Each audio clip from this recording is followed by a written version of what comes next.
কবরের মাঝে আমরা দাফন করাইব, আবার মাটির কবরতে আমরা তুলইব। এখানে প্রশ্ন দাঁড়ায় চারটি।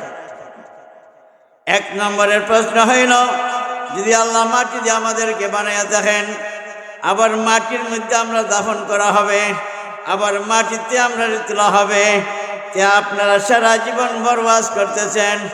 মানুষ যদি মারা যায়, মারা যাওয়ার পরে কবর আপনার রাখার পরে কবরটা হয়তো নেককার হইলে বেহেশতে তাদের সংযুক্ত করিয়া দেওয়া হবে, বেহেশতের নিয়ামত কবর আসতে থাকবে।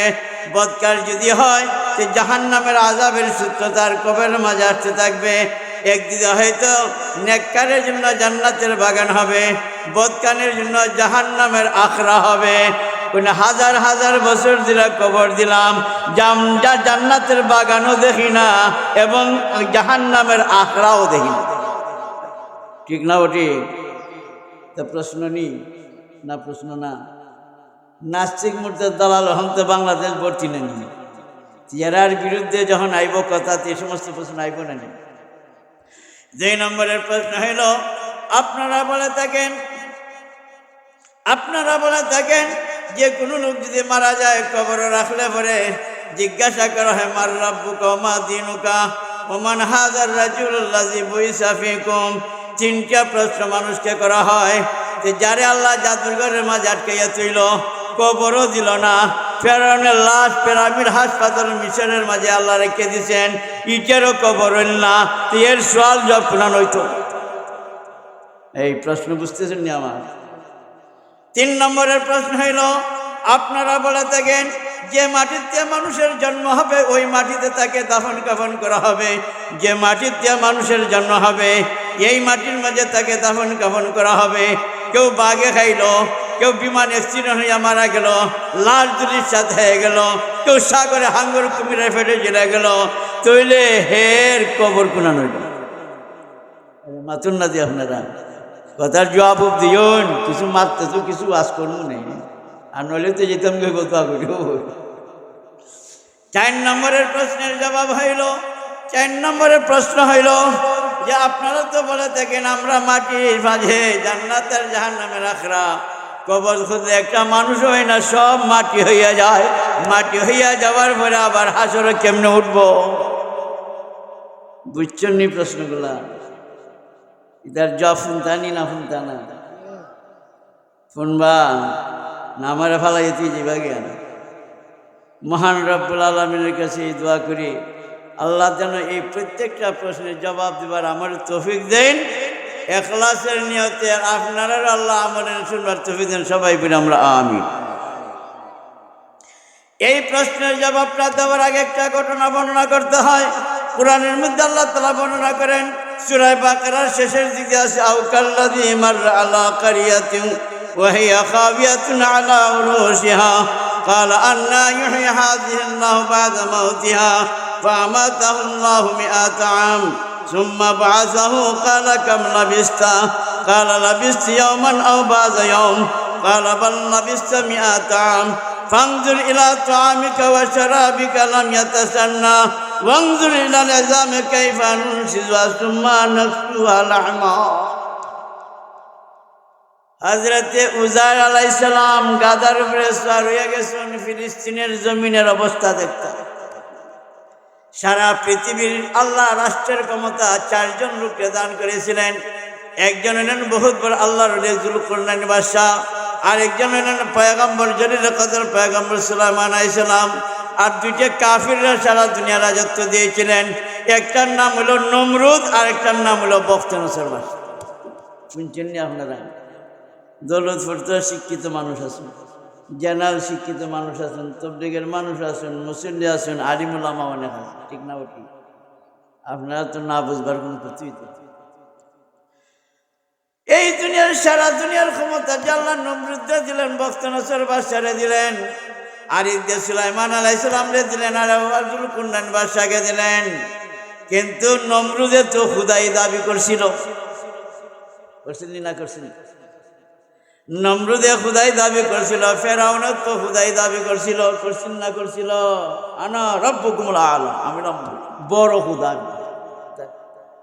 মহান রব্বুল আলামিন বলতেছেন, শুনো শুনো, হযরত ইব্রাহিম আলাইহিস সালামকে বলতেছেন, নমরুদ যদি খুদাই দাবি করে থাকে তা আমার সাথে তার মোকাবেলা হবে, নবুতি দাবি করলেন না তোমার সাথে মোকাবেলা হইতো, ঠিক না ঠিক? কিন্তু মাসিকে মারবার লাগি তো আমার এটিএম বম জারি করতে হবে না, আর এটিএম বম আমার জারি করতে হবে না। নমরুদকে ধ্বংস করার জন্য আমার কোন ফেরেশতার বাহিনী পাঠাইতে হবে না। হে ইব্রাহিম আলাইহিস সালাম, তোমার বাহিনীরও কোনো দরকার নাই, ফেরেশতার বাহিনীর কোনো দরকার। আমি আল্লাহ নমরুদকে ধ্বংস করবার লাগি আসমান থেকে জমিন আমানেরও দরকার নেই, ঠিক না ঠিক? কোন আমি এমন জিনিস যা নমরুদকে ধ্বংস করে দিব যেটা দুনিয়ার সবচেয়ে বড় দুর্বল জিনিস, সবচেয়ে বড় খুদা দাবি করছে, হে খুদাই দাবি করছে, সারা দুনিয়া আধিপত্যের খুদার দাবি করছে।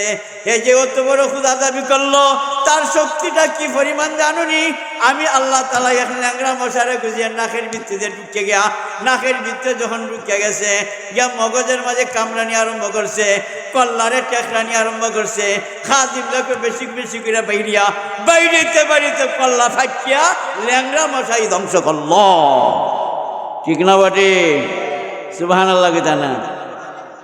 হযরত মুসা আলাইহিস সালাম রে কইলা, আমার ফেরেশতার বাহিনী যেমন লাগতো না, আমি নিজেও যেমন লাগতো না, তোমার বাহিনী লাগতো না। এই ফেরাউনকে ধ্বংস করবার লাগি বেশি আর কিছু লাগবে না, ফেরাউনকে ধ্বংস করার লাগি বেশি কিছু আর লাগবে না, বেশি আর কিছু লাগবে না। বরঞ্চ আমি নীল দরিয়া পাহাড়ে কলজুমের পানি মুখের ভিতরে ঢুকাইয়া ফেটটারে ফেটগুল বানাইয়া দুনিয়াতে বিদায় করে পানি দিয়ে ধ্বংস করিয়া দিয়া দিল। আল্লাহ ধ্বংস করবার লাগি কোনো বাহিনীও লাগে না, ল্যাংড়া মশার পানি দেশে। আল্লাহ রসুল সাল্লাল্লাহু আলাইহি সাল্লাম যেন হিজরত করে চলিয়া যাবেন, আল্লাহ রসুল সাল্লাল্লাহু আলাইহি সাল্লাম যেন হিজরত করে চলিয়া যাবেন, তখন আবু বকর সিদ্দিক রাদিয়াল্লাহু আল্লাহ রসুল বলছেন, হে আবু বকর, হয়তো তুমি আমার হিজরতের সাথে হইতে পারো, কখন আল্লাহর পক্ষ থেকে হিজরতের ফরমান জারি হয়ে যায় আমি তো আল্লাহ ছাড়া তো আমি বলতে পারি নাই। তখন ওই দিন থেকে হযরত আবু বকর চিন্তা করলেন কোন দিন আল্লাহ রসুলের রাত্রেবেলা আমারে ডাক দিবেন, কিন্তু তিনি রাত্রে ঘুমান নাই। যেদিন হিজরতের ফয়সলা হয়ে গেল, আল্লাহ থেকে ওহী এসে গেল, আবু বকর দরজার মাঝে আঘাত করছেন, খালি আওয়াজ দিতে সজাগ হয়ে গেছেন। আল্লাহ রসুল জিজ্ঞাসা করিয়া, হে আবু বকর, আপনি কি ঘুমান নাই? যেদিন আপনি বলছিলেন, সিগন্যাল দিয়েছিলেন একদিন হয়তো আমি আপনার হিজরতের সাথে হব, এদিন থেকে আজ পর্যন্ত আমার চোখের মাঝে ঘুম আনি নাই। হযরত আবু বকর সিদ্দিক রাদিয়াল্লাহু তাআলা আনহুকে লইয়া যখন আল্লাহ রাসূল রওনা করে দিলেন, রওনা করবে, হিজরত করবেন, হিজরত করতে অনেক রাস্তা অতিক্রম করছেন। হঠাৎ একটা দেখা যায় কাফির বেঈমানে লাগাল হয়েছে, রসুল রে মহব্বত করে চিনতেছে না, বালা করিয়া সদ্য বেশে যাইতেছেন। সফর তো সদ্য বেশে হাজ্য গুজে যাও জীবনী কি তা কর। আমি যদি একটা গামছা গলার দিয়া, আর গামছা এই চাদর দিয়া, আর এই গামছাতে ফেস দিয়া, আমার চিনবা চিন্তিত না। কাফিরে দিকে আবু বকর সিদ্দিক রাদিয়াল্লাহু আনহু জিগায়, তোমার সাথে যে আছে উনি কেলা? আবু বকর সিদ্দিক রাদিয়াল্লাহু আনহু মনে মনে চিন্তা করছেন, এখন যদি আমি বলিলাম আখিরি পয়গম্বর মুহাম্মদুর রাসূলুল্লাহ, সাথে সাথে দৌড়ে গিয়ে কাফির হলে খবর দিয়ে এরা তো আমরা পিছিয়ে যাইতেছে, ঠিক না ওটি? তখন হযরত আবু বকর সিদ্দিক বিচক্ষণ বুদ্ধিমানের পরিচয় দিলেন, তাই নিলা আমরা রাহাবো, রাস্তা দেখাও না। হেরা বুঝে লাইছে রাস্তা দেখাও না, আর প্রকৃত আল্লাহ রসুল কি রাহাবন না, হেদায়েতের রাস্তা দেখাও না, মিশও হয়েছে না, আর হেরা বুঝে গেছে, বুঝছে গেছে। হযরত আবু বকর সিদ্দিক রাদিয়াল্লাহু তাআলা আনহু রসুলকে নিয়ে দুইটা গর্তের ঘটনা কোরআন হাদিসের দ্বারা প্রমাণ পাওয়া যায়, দুইটা গর্তের ঘটনা প্রমাণ পাওয়া যায়, একটা গারে সুর, একটা গারে হেরা। শুনছেন না দুইটা গর্তের কথা? গারে সুরের মধ্যে যখন তিনি আশ্রয় গ্রহণ করার জন্য গেছেন, আবু বকর সিদ্দিক রাদিয়াল্লাহু তাআলা আনহু বলেন, ইয়া রাসূলুল্লাহ, ইয়া রাসূলুল্লাহ, আপনি গর্তের ভিতরে এখন ঢুকবেন না, আমি আগে ঢুকবো। হাদিসের রাওয়ায়াতের মধ্যে প্রমাণিত হয়েছে, হযরত আবু বকর রাদিয়াল্লাহু আনহু বলতেছেন, ইয়া রাসূলুল্লাহ, আগে আপনি ঢুকবেন না, আমি প্রথমে ঢুকবো। ঢুকার পরে যদি কোনো দংশাত্মক সাপ বিচ্ছু থাকে, বিপদ গেলে আমার উপরে যাও, আপনার উপরে যাতে বিপদ নাই। আবু বকর সিদ্দিক রাদিয়াল্লাহু ভিতরে ঢুকছেন, ঢুকে সেটা গর্তটারে পরিষ্কার করছেন। যত ছিদ্র ছিল, সুড়ঙ্গ রাস্তা ছিল, এগুলি কাপড়ের নেকড়া দিয়া তিনি বন্ধ করছেন। কাপড়ের নেকড়া যা পাইছেন তা বন্ধ করছেন।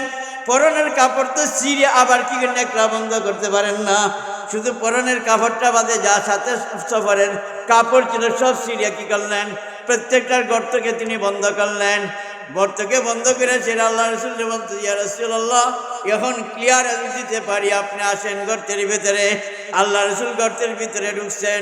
ঢুকার পরে আল্লাহ রসুলকে হযরত আবু বকর বললেন, ইয়া রাসূলুল্লাহ, আপনি আমার উরাতের মাঝে মাথা রেখে ঘুমাইয়া থাকেন, আপনি আমার উরাতের মাঝে থেকে মাথা রেখে ঘুমাই থাকেন। আল্লাহ রসুল বলেন, তুমিও তো ক্লান্ত, আমিও তো ক্লান্ত, তোমারও তো ঘুমের দরকার আছে। ইয়া রাসূলুল্লাহ, আমার ঘুমের যতই প্রয়োজন হোক, আমি তো আপনার খেদমতের জন্য আল্লাহ আমাকে কবুল করেছেন, আপনার খেদমতের জন্য আমাকে আল্লাহ কবুল করেছেন, সুতরাং আপনি ঘুমান, আমি আপনার খেদমত করব। আল্লাহ রসুলের মাথা মুবারক রাতের মাঝে রেখে যখন ঘুমাইছেন, ঘুমানির পরে একটা গর্তের মুখ বন্ধ করার জন্য কোনো নেকড়া পান নাই, একটা গর্তের মুখ বন্ধ করার জন্য কোনো নেকড়া পান নাই। যার কারণে হযরত আবু বকর, এটা আপনারা সারা জীবন ওয়াজ শুনতেছেন, আপনারা শুধু ওয়াজ শোনাইবার উদ্দেশ্য, আমার এটা বলার পিছনে একটা উদ্দেশ্য আছে, কথা বুঝছেন। হযরত আবু বকর সিদ্দিক রাদিয়াল্লাহু তাআলা আনহু, হযরত আবু বকর সিদ্দিক রাদিয়াল্লাহু আনহু রাতের মাঝে রসুল মাথা নিয়ে ঘুমাইছেন, আর একটা গর্ত যে ছিল তিনি নেকড়া দিয়ে বন্ধ করতে পারেন নাই, সেই গর্তটার তিনি মুড়া দিয়ে, পায়ের মুড়া দিয়ে রাখছেন। আল্লাহ রসুল ঘুমাইয়া গেছেন, হঠাৎ করে সাপ একটা দংশন করছে, রসুল সাল্লাল্লাহু আলাইহি ওয়াসাল্লাম পায়ের মাঝে দংশন করছে। পায়ের মাঝে দংশন করার পরে আল্লাহ হযরত আবু বকর সিদ্দিক রাদিয়াল্লাহু দেখেন তার এই দংশিত সাপের বিষক্রিয়া সমস্ত শরীরে ছড়াইয়া গেছে, শরীরে সরা গেছে। ইচ্ছা করলেই তো আল্লাহ রসুলকে সোজা করতে পারেন। আবু বকর সিদ্দিক রাদিয়াল্লাহু মনে মনে ভাবতেছেন, এই সর্পের দংশনের কারণে যদি আমার মৃত্যু হয়ে যায়, তবে রসুলের ঘুম আমি ভাঙব না। এরপরে দেখা যায় সর্পের বিষক্রিয়া সমস্ত শরীরে, যখন আপনার কি হলো বিষক্রিয়া, আল্লাহ সঞ্চারিত হয়ে গেল, তখন হযরত আবু বকর চক্ষু দিয়া অটোমেটিকলি পানি রসুলের গায়ে পড়তে আরম্ভ হয়েছে। মানুষ যদি দুঃখের সাথে পানি ফেলায়, এই পানিটা কিন্তু গরম পানি, ঠিক না বটে? মানুষ যদি খুশির সুখে যদি তার চোখের পানি আসে, এটি হলো ঠান্ডা। বুঝেননি আপনারা? আল্লাহ রসুলের গায়ের মধ্যে যখন পানির ফোঁটা পড়ল, পানির ফোঁটা পড়ার পরে হযরতে আল্লাহ রসুল সজাগ হয়ে গেছেন। সজাগ হইয়া বলতেছেন, কি অবস্থা হে আবু বকর, তোমার চেহারা বিবর্ণ হয়ে গেছে, চোখেতে পানি প্রবাহিত, ব্যাপারটা কি? তা ইয়া রাসূলুল্লাহ, সমস্ত গর্তের মুখ বন্ধ করেছিলাম, কিন্তু একটা গর্তের মুখ বন্ধ করতে পারি নাই। পায়ের পার মুড়া দিয়ে আমি রাখছিলাম, সর্পে দংশন করছে, সমস্ত বিষক্রিয়া শরীরে ছড়াই গেছে। আল্লাহ রাসূলের সাথে সাথে তুতু মুবারক লাগাই দিয়েছেন, সমস্ত শরীরে বিষ সব পানি হয়ে গেছে। হযরত আবু বকর সিদ্দিক রাদিয়াল্লাহু আনহু রাসূলকে নিয়ে যখন এখানের মাঝে কি গর্তের ভিতরে যখন অবস্থান করতেছিলেন, গর্তের ভিতরে যখন অবস্থান করতেছিলেন, কাফির বেঈমানরা ঘুরতে ঘুরতে গর্তের কাছে পর্যন্ত এসে গেছে। আল্লাহ তাআলা বুঝাইতেছেন, নমরুদকে ধ্বংসন করার জন্য, নমরুদকে ধ্বংসন করার জন্য ল্যাংড়া মশা দিয়ে ধ্বংস করেছি, ফেরাউনকে ধ্বংস করার জন্য আল্লাহ বহরে কলজুমের পানি দিয়ে, নীল দরিয়ার পানি দিয়ে চুবানিয়া খাওয়াইয়া ধ্বংস করছি। কিন্তু আল্লাহ রসুলকে হেফাজত করার জন্য আল্লাহ ইচ্ছা করলে গর্তের মুখটারে আল্লাহ তাআলা পাথর দিয়ে ভরে দিতে পারেন, মুজাইক করে দিতে পারেন, টাইস করে দিতে পারেন, আস্তর করে দিতে পারেন, ফেরেশতা পাঠায়, ঠিক না ওটি? কিন্তু হযরত আবু বকর সিদ্দিক রাদিয়াল্লাহু আনহু গর্তের ভিতর থেকে তিনি দেখতেছেন কাফিরদের পা দেখা যায়। আল্লাহ রাসূল সাল্লাল্লাহু আলাইহি সাল্লামকে বলতেছেন, ইয়া রাসূলুল্লাহ, এখন হয়তো নজর যদি আমাদের দিকে পড়ে যায়, গর্তের ভিতরে অস্ত্র চালে আমাদেরকে হত্যা করবে, শহীদ করবে। আল্লাহ রাসূল বলেন, ইজ ইয়াকুলু লিসাহিবি লা তাহজান ইন্নাল্লাহা মা'না ইয হুমা ফিল গার ইয ইয়াকুলু লিসাহিবি লা তাহজান ইন্নাল্লাহা মা'না। হে আবু বকর, তুমি চিন্তা করিও না, তুমি চিন্তা করে না, তুমি মনে করতেছো আমরা দুইজন, না না না, আমাদের সঙ্গে স্বয়ং রব্বুল আলামিন আছে। স্বয়ং রব্বুল আলামিন যদি থাকেন, আল্লাহ তো গর্তের মুখটারও বন্ধ করলেন না, মুজাইকও করলেন না, পাথর দিয়ে প্রলেপ দিলেন না, টাইসও করলেন না, আস্তরও করলেন না, ফেরেশতা পাঠাইলেন না, কোনো ধরনের দুনিয়ার কোনো সাহায্য সহযোগিতার বিষয় লইলেন না। মাত্র সারা দুনিয়ার সবচেয়ে বড় দুর্বল জিনিস যাকে বলা হয় মাখরের জাল, এর চেয়ে দুর্বল জিনিস পৃথিবীতে আর কিছু নাই, দুনিয়াতে নাই। কোন আল্লাহ রসুল এবং আল্লাহ রসুলের সাথী আবু বকরকে সাহায্য করার জন্য ফেরেশতা পাঠাইলাম না, পাথরের মুখ দিয়ে আমি বন্ধ করলাম না, মুজাইকও করলাম না, টাইসও করলাম না, আস্তরও করলাম না। কিন্তু জানি খুলিকাল ইনসানু যায়িফা, ইন্না শায়তানা কানা লিল ইনসানি যায়িফা, ইন্না কাইদা শায়তানি যাহিবা। শয়তানের চক্র মাখরের জালের মতো। এই কারণ মাখরের জাল দিয়ে আমি যখন গর্ত বেষ্টন করছি, এখানে মাখর যেখানে আছে এখানে মানুষ থাকতে পারে না। আমার হাবিবুল্লাহ হযরত মুহাম্মদ রাসূলুল্লাহ রে আর আবু বকরের সাহায্য করে মাখরের জাল দিয়ে, আর থরারে ধ্বংস করছি ল্যাংরা মশার বাণী দিয়ে। এটা কর আল্লাহর কাছে আর কি শক্তি, আল্লাহর যে মহান শক্তি, সাধারণ জিনিসের দুনিয়ার মানুষকে সাহায্য। হযরত রাসূল সাল্লাল্লাহু আলাইহি সাল্লাম এবং আবু বকর সিদ্দিক রাদিয়াল্লাহু তাআলা গর্তের ভিতরে যখন অবস্থান করতেছিলেন, আরে 3টা রাত অবস্থান করেছিলেন। 3টা রাত হাদিসের রাওয়াতের মধ্যে আসে, হযরত ওমর রাদিয়াল্লাহু তাআলা বলেন, একদিন হযরত দুনিয়া থেকে রাসূলুল্লাহ বিদায় হয়ে গেলেন, আবু বকর সিদ্দিক রাদিয়াল্লাহু যখন খলিফা হইলেন, নিযুক্ত হইলেন, ওমর রাদিয়াল্লাহু বলেন, ইয়া রাসূল ইয়া খলিফাতুল মুসলিমিন, আপনার জীবনের আমার জীবনের সমস্ত আমল দালাইতাম চাই, আর আপনি একটা রাত্রের আমল আমারে দালাইন। হযরত আবু বকর সিদ্দিক রাদিয়াল্লাহু বলেন, তোমার সমস্ত জীবনের আমল আমারে দিতে চাও, তুমি কোন রাত্রিটা আমার আমল নিতে চাও?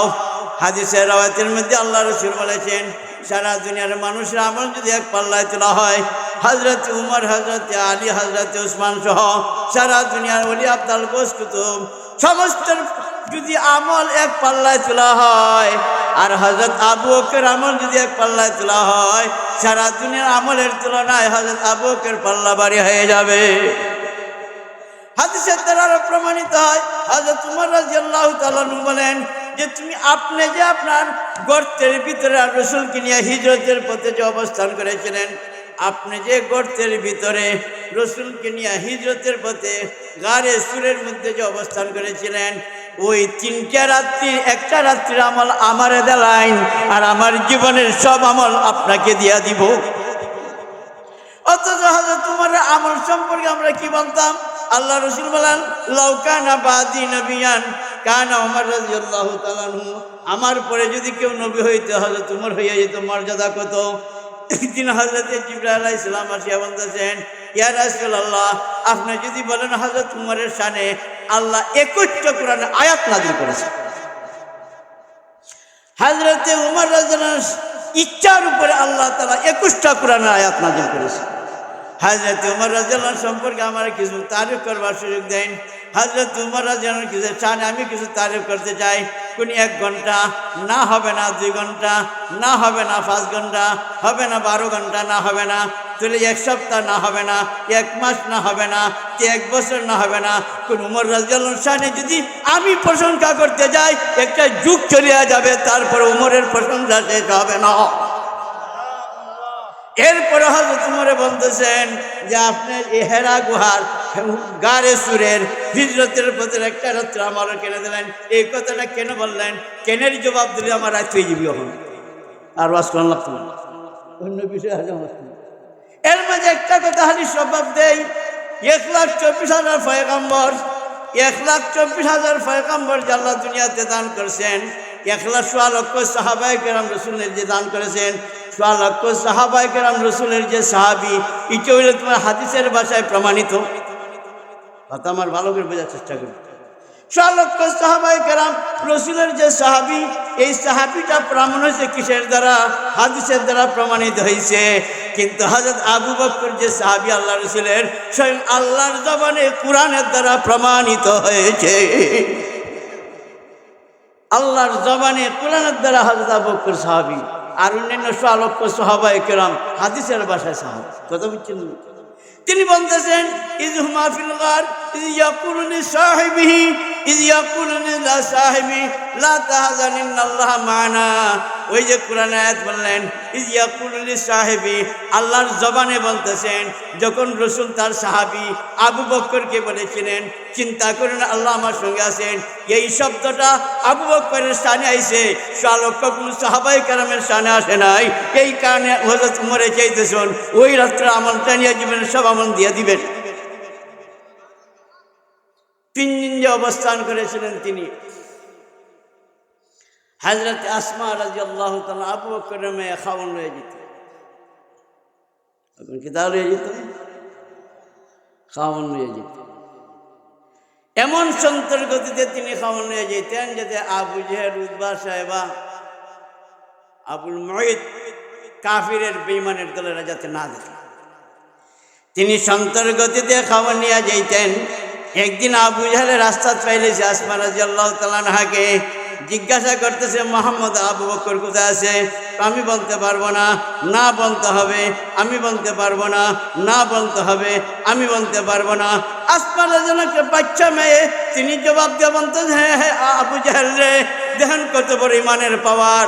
আসমা রাদিয়াল্লাহু বলতেছেন আরে আল্লাহ যদি তোরার হাতে আমার মরণ রেখে থাকে মরতে পারি, কিন্তু নবী আর আমার আব্বার খবর তোরে দিতে পারি না। সাথে সাথে আবু জেহেল একটা তাপ্পড় মারছিল, এই তাপ্পড় দেওয়ার কারণে আসমা রাদিয়াল্লাহু তাআলা আনহু উল্টে গিয়ে পড়ছেন পাথরের মাঝে পড়ার পরে কল্লাটা ফাইটে গেছে।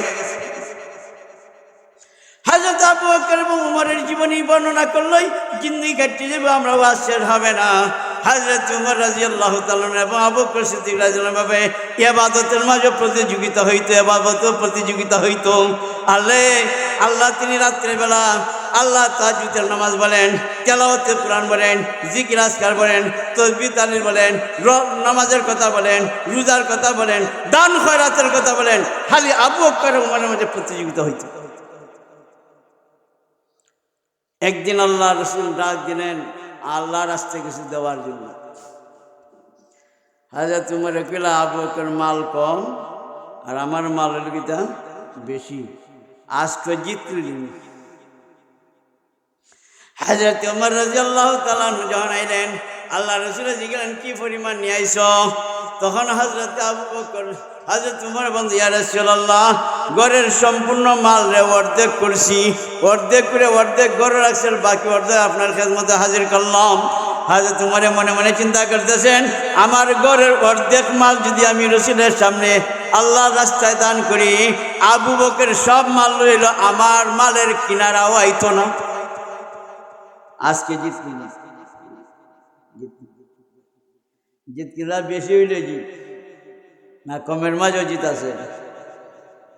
কমের মাঝে জিত কিতা আমি বুঝাইতাম, এক বাবনা বেটার ফুলায় পরীক্ষা দিছে আর এক শেখ বেটার ফুলায় পরীক্ষা দিছে। শেখ বেটার ফুলায় রেজাল্ট জিগাইতেছে, শেখ বেটা জিগাইতেছে বাবনার ফুলারে, ও বেটা তুইও পরীক্ষা দিলে আমার ফুলায় পরীক্ষা দিলে ফলাফল বেরিয়েছিলি? ফলাফল বেরিয়েছে যে আমার ফুলারে, তখন এই শেখ বেটার ফুলারে যে বেটা ফলাফল যে বাইরে তুই কয় নম্বরে পাস করছ? আব্বা আমি 1 নম্বরে পাস করছি। বাবনার ফুলারে যে গেল বেটা তুই কয় নম্বরে পাস করছে রে? আমি 14 নম্বরে পাস করছি। এখন ওই শেখ বেটা কয় রে বেটা তুই তো, শেখ বেটা তার ফুলারে কইতে রে ফুল তুই তো লেখাপড়া কম করলে না, রাত্রে 12টা-1টা পর্যন্ত লেখাপড়া করছ, কিন্তু হে বাপনার ফুলায় তো অত লেখাপড়া করে নাই, এই 14 নম্বরে পাস করছে আর তুই মাত্র 1 নম্বরে পাস করছ। এই মূর্খ বাবারে 1 বেশি বুঝাইবেন না 14 বেশি বুঝাইবেন? কথা বুঝছিনি? 1 আর 14 সমান, 14 সংখ্যা বেশি হইতে পারে কিন্তু মর্তবাটা কার বেশি? 1, ঠিক না? ওটি কিন্তু হযরত উমর রাদিয়াল্লাহু আনহু বলতেছেন আমি সংখ্যায় তো অনেক বুঝাইতেছি, আর সিঙ্গেল মাল লইয়াইবা আবু বকরে, আমার মাল বেশি হবে, ঠিক না? ওটি কিন্তু মূল্যায়নের বেলায় এই জমিনের পৃথিবীর বুকে আবু বকরের উপরে কোনো মূল্য হবে না। হযরত আবু বকর সিদ্দিক রাদিয়াল্লাহু তাআলা কি করছেন? তিনি ঘরের যত মাল ছিল সব মাল তিনি গুটাইয়া লইছেন, গাঠি বেঁধে লইছেন। এমনকি তিনি যে টুকরি আমরা বলি, টাইল বলি, আমরা ডুল বলি, ঠিক না বলি? আমরা দেশের ভাষায় ডুলও কই, টুকরি কইনি না, কই না? তো টুকরি বা ডুল বা যে টাইল আসিল, এই টাইলের মাঝে কিতা করছেন, ডুলের মাঝে তেন সমস্ত খাদ্য দ্রব্য যে গম আসিল উঠাই দিয়েছেন, উঠাইয়া ছেড়ে চাইন টুকরির মাঝে যত পরিমাণ ওই আসিল এগুলা তেন বেগ তুলে দিয়েছেন। আর ইটারে কিতা করছেন, কুটি কুটি পাথর দিয়া বইরতেছেন, উপরে চাঁদতে ডাকনা দিয়া হযরত আসমা রাদিয়াল্লাহু আনহা হযরত উনার মেয়েকে বলতেছেন, আবু বকরে তোমার দাদা আবু বকর ইবনে আবু কাহাফা, নাম শুনছেন না? বাবার নাম বলে লোকমান দিয়ে আবু বকর ইবনে আবু কাহাফা কোন হযরত আসমানে বলতেছেন, ও আসমা তোমার দাদাই জিকাইব তোর বাপে কিতা সব মাল লইয়া গেছে না কিতা? তুমি বাবা যেহেতু চক্ষু অন্ধ, হাত নিয়ে বুলাইয়া দেখাই ভাই চাদরের উপরে, যখন দাদা আপনার মাল সব রইয়া গেছে টুকরির ভিতরে নিছুন না, অথচ তিনি চক্ষু দেখেন না, কিন্তু চাদরের উপরে হাত বুলাইয়া বুঝাইতেছেন ইটার ভিতরে গম মৌজুদ আছে। কথা বুঝছেন? হযরত আবু বকর সিদ্দিক রাদিয়াল্লাহু আনহু নিজের পরনের কাপড়টা পর্যন্ত খুলে ফেলাইছেন, নিজের পরনের কাপড়টা পর্যন্ত খুলে ফেলাইছেন, নিজের পরে কাপড়টা খুলে গাড়ির ভিতরে বইরা লাইছেন। ঢুকাইতে ঢুকাইতে ঘরের কোনো সামান আর নাই, বাকি নাই, মাজ্জারের মাঝে পার্টিশনের মাঝে আতাইতেছেন, আতায়ানির মাঝে দেখা একটা সুই পড়ছে, ওই সুইটারও তেন গাড়ির ভিতরে ঢুকাইছেন। আর মনে মনে কোন যখন জিহাদের সফর সাহাবায়ে কেরাম যাইবেন, আল্লাহ রাসূল যাইবেন, এই সুইটাও কামে দিবে। সুবহানাল্লাহ। সুইটাও ঢুকাইছেন, ঢুকাইয়া সেরা তিনি কি করছেন, নিজের গায়ে সোলার চার দিয়ে বানাইছেন, সোলার চার থেকে সুতলি বের করছেন, সুতলি দিয়ে কাপড়ে সোলারে কাটছেন, সোলার চার দিয়ে সেরে টেনে পাঞ্জাবি বানাইছেন, সুতলি দিয়ে আল্লাহ সোলার তো সুতলি বেরোনি না, বেরোয় না, সুতলি দিয়ে তিনি সিলাই দিয়েছেন, সুতলি দিয়ে তিনি সিলাই দিয়েছেন, খেজুরের কাঁটাতে বুতাম লাগাইছেন। দেখা যায় সোলার চাটের কাপড় পরিধান করিয়া মাথায় বুঝাই করিয়া এই আল্লাহ রাস্তায় দানের জন্য রসুলের সামনে হাজির। হযরত উমর রাদিয়াল্লাহু আনহু জিজ্ঞাসা, হে উমর তুমি কি নিয়ে আইছো রসুলের জন্য, আল্লাহ রাস্তার জন্য? তখন হযরত উমর রাদিয়াল্লাহু আনহু বলছেন, ইয়া রাসূলুল্লাহ ঘরের মালের অর্ধেক লইয়া আইছি। আর এখন আবু বকরে জিজ্ঞাইতেছেন, হে আবু বকর তুমি ঘরে কি রাইখে আইছো? বেশ কম আসেনি, আসেনি, তুমি কিতা লই আইছো? অর্ধেক মাল। আর আবু বকরে যে তুমি ঘরে কিতা তুই আইছো? ওই সময় হযরত উমর এখন আমার ফার্ম ছুটি গেছি।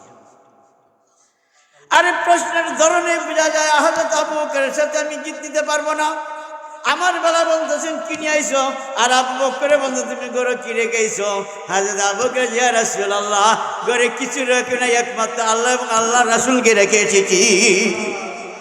এই কথা শোনার পরে হযরত উমর কইন, না আমি তো জিত নিতে পারলাম না। একের জয় না 14 জয়, বুঝছেন নি? নারীরা আল্লাহ সিঙ্গেল দিছেন, আর পুরুষরা আল্লাহ ডবল দিছেন। আল্লাহ ইনসাফ করছেন, সিঙ্গেলের মাঝে দাম বেশি, আর সংখ্যা দেখলেই দাম বেশি হয় না, ঠিক না? ঠিক। হযরত আবু বকর সিদ্দিক রাদিয়াল্লাহু আনহু যখন মালের 70 মাল নিয়ে যখন রসুলের দরবারে হাজির হয়েছেন, রসুলের দরবারে হাজির হওয়ার পরে জিবরাইল আলাইহিস সালাতু রসুলের কাছে আইছেন, এখন ইয়া রাসূলুল্লাহ আবু বকর দানের আল্লাহ এত বড় খুশি হয়েছেন যে খুশি হওয়ার কারণে আল্লাহর পক্ষ থেকে আবু বকরকে সালাম দেওয়ার জন্য আল্লাহ আমারে পাঠাইছে। আল্লাহ বলিয়া দিয়েছেন, আল্লাহ তো আবু বকরের উপরে রাজি খুশি হয়ে গেছে, আল্লাহ তো আবু বকরের উপরে রাজি খুশি হয়ে গেছে। আবু বকর নি আল্লাহর উপরে খুশি হয়েছে, এই কথা জিগাই দিয়েছেন। আল্লাহ আমি জিগাইতাম। হযরত আবু কান্দে দিয়া বলতেছেন, যখন আল্লাহ রাজি খুশি আমার তো প্রশ্নই আসে না, আল্লাহর উপরে রাজি খুশি হওয়ার প্রশ্নই তো আর আসে না, ঠিক না? ওটি এই কারণে হযরত উমরে কুসলা যে তোমার এক রাতে আমার দুইটা কারণ হানি বয়ান করলাম। একটা কারণ বয়ান করলাম, ইয়া কুলিনি সাহেবিনী লা তাহজান ইন্নাল্লাহ মা'ানা, যে আল্লাহর কুদরতের জবানে আবু বকরকে রসুলের সাহাবী আল্লাহর কুদরতের জবানে বলা হয়েছে, আর সমস্ত সাহাবায়ে কেরামের সাহাবী রসুলের জবানে বলা হয়েছে।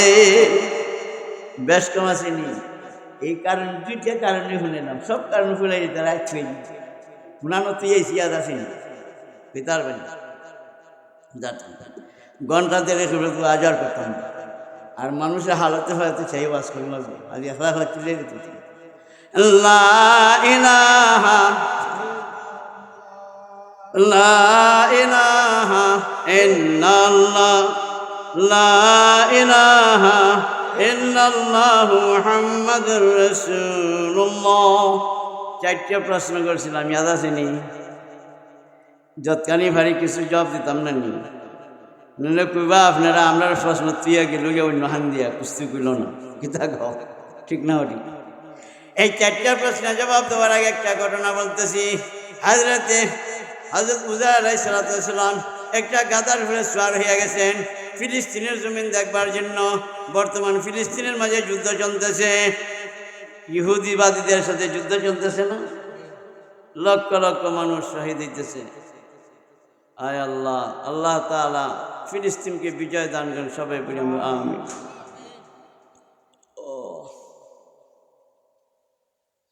উজা আলাইহিস সালাম গাদার উপরে সওয়ার হইয়াছেন।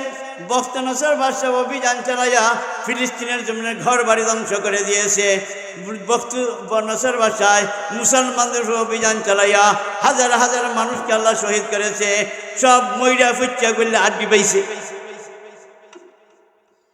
এবং তিনি গাদার উপরে সওয়ার হয়ে গেছেন ফিলিস্তিনের জমিন দেখবার লাগি। গিয়া দেখেন ঘর বাড়ি ভাঙ্গিয়া উহুতিয়া ফিরে রয়েছে।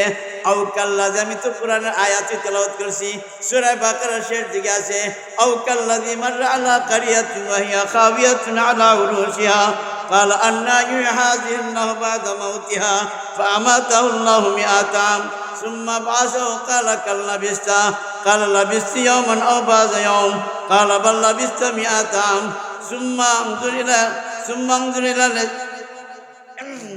বাল লাবিস্তা মিআতা আম انظر الى طعامك وشرابك لم يتسنى وانظر الى العظام كيف ننشئها ثم نكسوها لحما। গাদার ফেসার হয়ে গেছেন তাই ফিলিস্তিনের জমিন দেখতা। বখতনসর বাদশাহ কি করছে কয়েকবার জিকির করেন, লা ইলাহা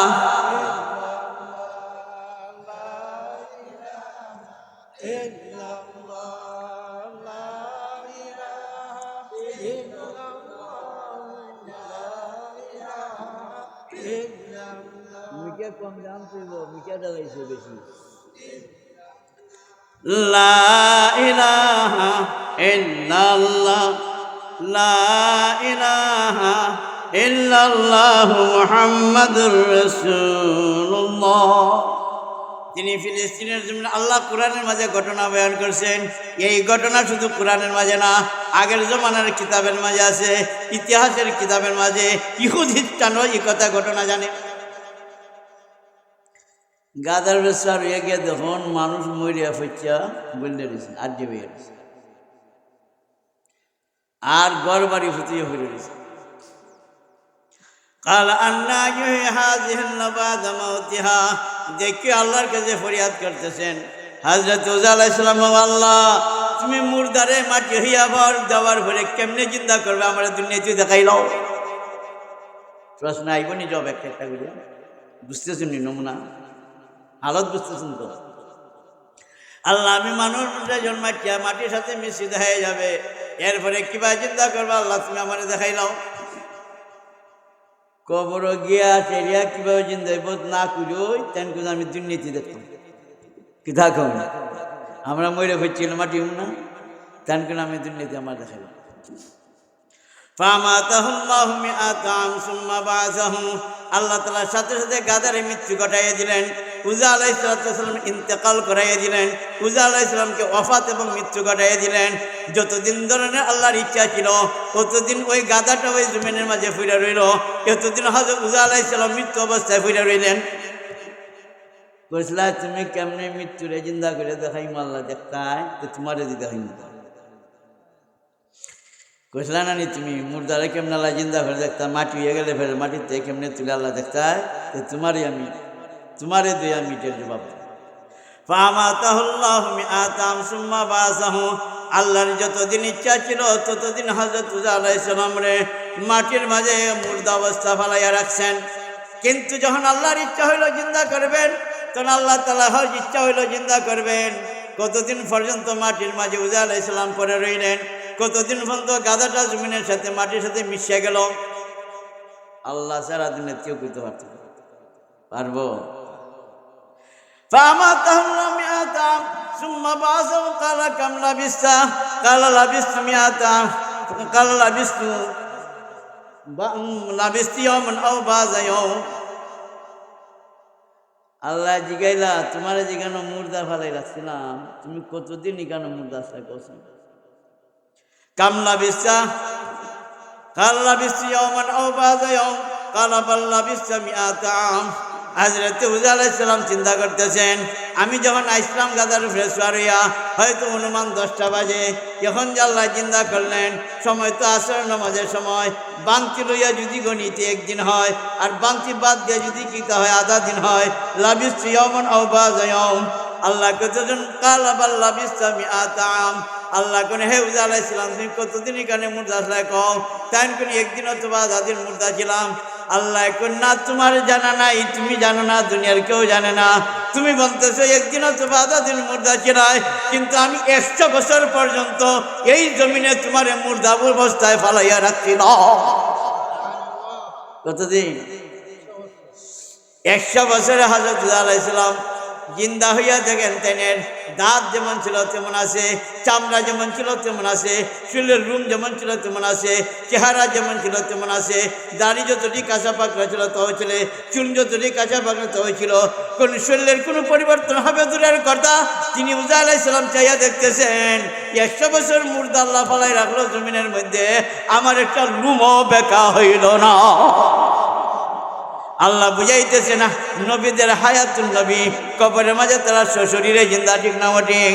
সেই কারণে তোমার দুনিয়াতে দেখাই দিয়ে দিলাম, নবীদের লাশ ফসবে না গলবে না, সিদ্দিকিনের লাশ ফসবে না গলবে না, শহীদের লাশ ফসবে না গলবে না, অনেক আল্লাহর মায়ার বান্দার লাশ বসত না। আমরা ফিরছে গুলো মাটি। আল্লাহ কই, তুমি তো 100 বছর পর্যন্ত মুর্দা ছিল, আমি জিন্দা করলাম। আল্লাহ বুঝাইতেছেন, তোমার উযা আলাইহিস সালাম রে দিয়া নবীদের লাশ ফাঁসে না গলে না। 100 বছর জমিনে ফিরে রইছ, জমিনকে হারাম করছে, শরীরের ক্ষতি করতে পারবে না, রুদ্রকে হারাম করেছে, শুকাইতে পারবে না, আবহাওয়াকে হারাম করেছে, পচাইতে পারবে না। আল্লাহ এই দুনিয়াতে দেখাই দিয়েছেন নবীরা যে শরীরে জিন্দা থাকবে। বুঝতেছেন নি আপনারা?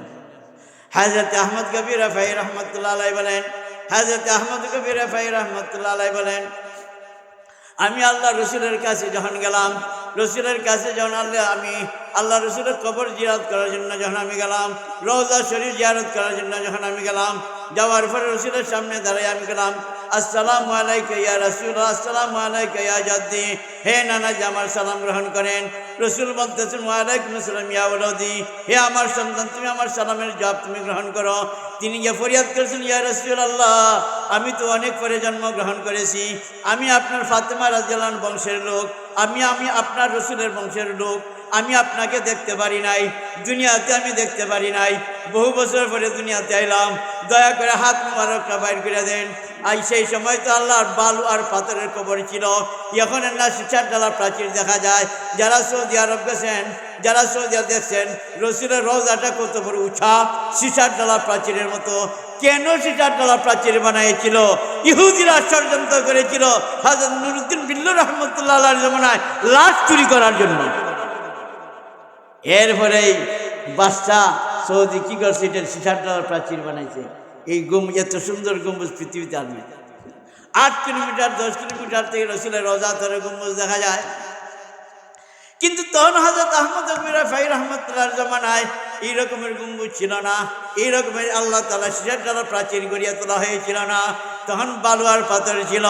তখন যখন বলছিল, ইয়া রাসূলুল্লাহ, হাত মুবারকটা বাইর করে দেন, আপনার হাতটার মাঝে মুসাফা করে চুমা খাইতে চাই। রসুলের হাত বাইর করছেন, সুরঙ্গ রাস্তা হয়ে গেছে, রসুলের হাতে চুমা খাইতেছেন। দর্শক যারা বলতেছেন, রসুলের হাতের তজল্লির ঝলক দেখিয়া সূর্যের আলো পর্যন্ত ম্লান হয়ে গেছে। এটার আরেক বিষয়, কি বিষয় গেলে মূল কথাটা আরেক দিন। হযরতে ইউসুফ আলাইহিস সালাম আল্লাহ সৌন্দর্য দান করছিলেন। বুখারী শরীফের হাদিসের মধ্যে আয় কাদ উতিয়া শাত্তুম মিনাল হুসনে, আল্লাহ রাসূল বলেন আমি যখন মেরাজে গেলাম তৃতীয় আসমানে দেখে এলাম ইউসুফ আল্লাহ কত বড় সৌন্দর্য বানিয়েছে। আল্লাহ বুখারী শরীফের হাদিসের মধ্যে আল্লাহ রাসূল বলেন কাদ উতিয়া শাত্তুম মিনাল হুসনে। ইমাম বুখারী রাসূলের হাদিস বয়ান করতে বলতেছেন আল্লাহ রাসূল বলছেন আমি মেরাজে যখন যাই তৃতীয় আসমানের মধ্যে হযরত ইউসুফ আলাইহিস সালাম এত সুন্দর দেখেছি, সারা দুনিয়ার সুন্দরকে যদি একত্র করা হয় ইয়াখলা আধা সুন্দর দুনিয়ার আল্লাহ ইউসুফরে দিয়া দিছেন। এখন প্রশ্ন জায়গাতে রসুলের সুন্দর কি তার? অন্য হাদিসের রাওয়ায়াতের মধ্যে আছে আনা আমলা ওয়াখি ইউসুফ আসবাহু, আনা আমলা ওয়াখি ইউসুফ আসবাহু। তিনি অন্য রাওয়ায়াতের দ্বারা প্রমাণ পাওয়া যায়। বুখারী শরীফের রাওয়ায়াতে আছে আল্লাহ রাসূল বলছেন আমি দুনিয়ার সবচেয়ে সুন্দরের অধিকারী। আমার সৌন্দর্য সবাই কিন্তু উপলব্ধি করতে পারে না, কিন্তু ইউসুফের সৌন্দর্য কিন্তু উপলব্ধি করতে পারছে। তিনি হযরত কাসিম নানতুবি রহমতুল্লাহ আলাইহি জবাব দিয়েছেন রসুলের সৌন্দর্য আর হযরত ইউসুফের সৌন্দর্যের মাঝে পার্থক্য বয়ান করেছেন।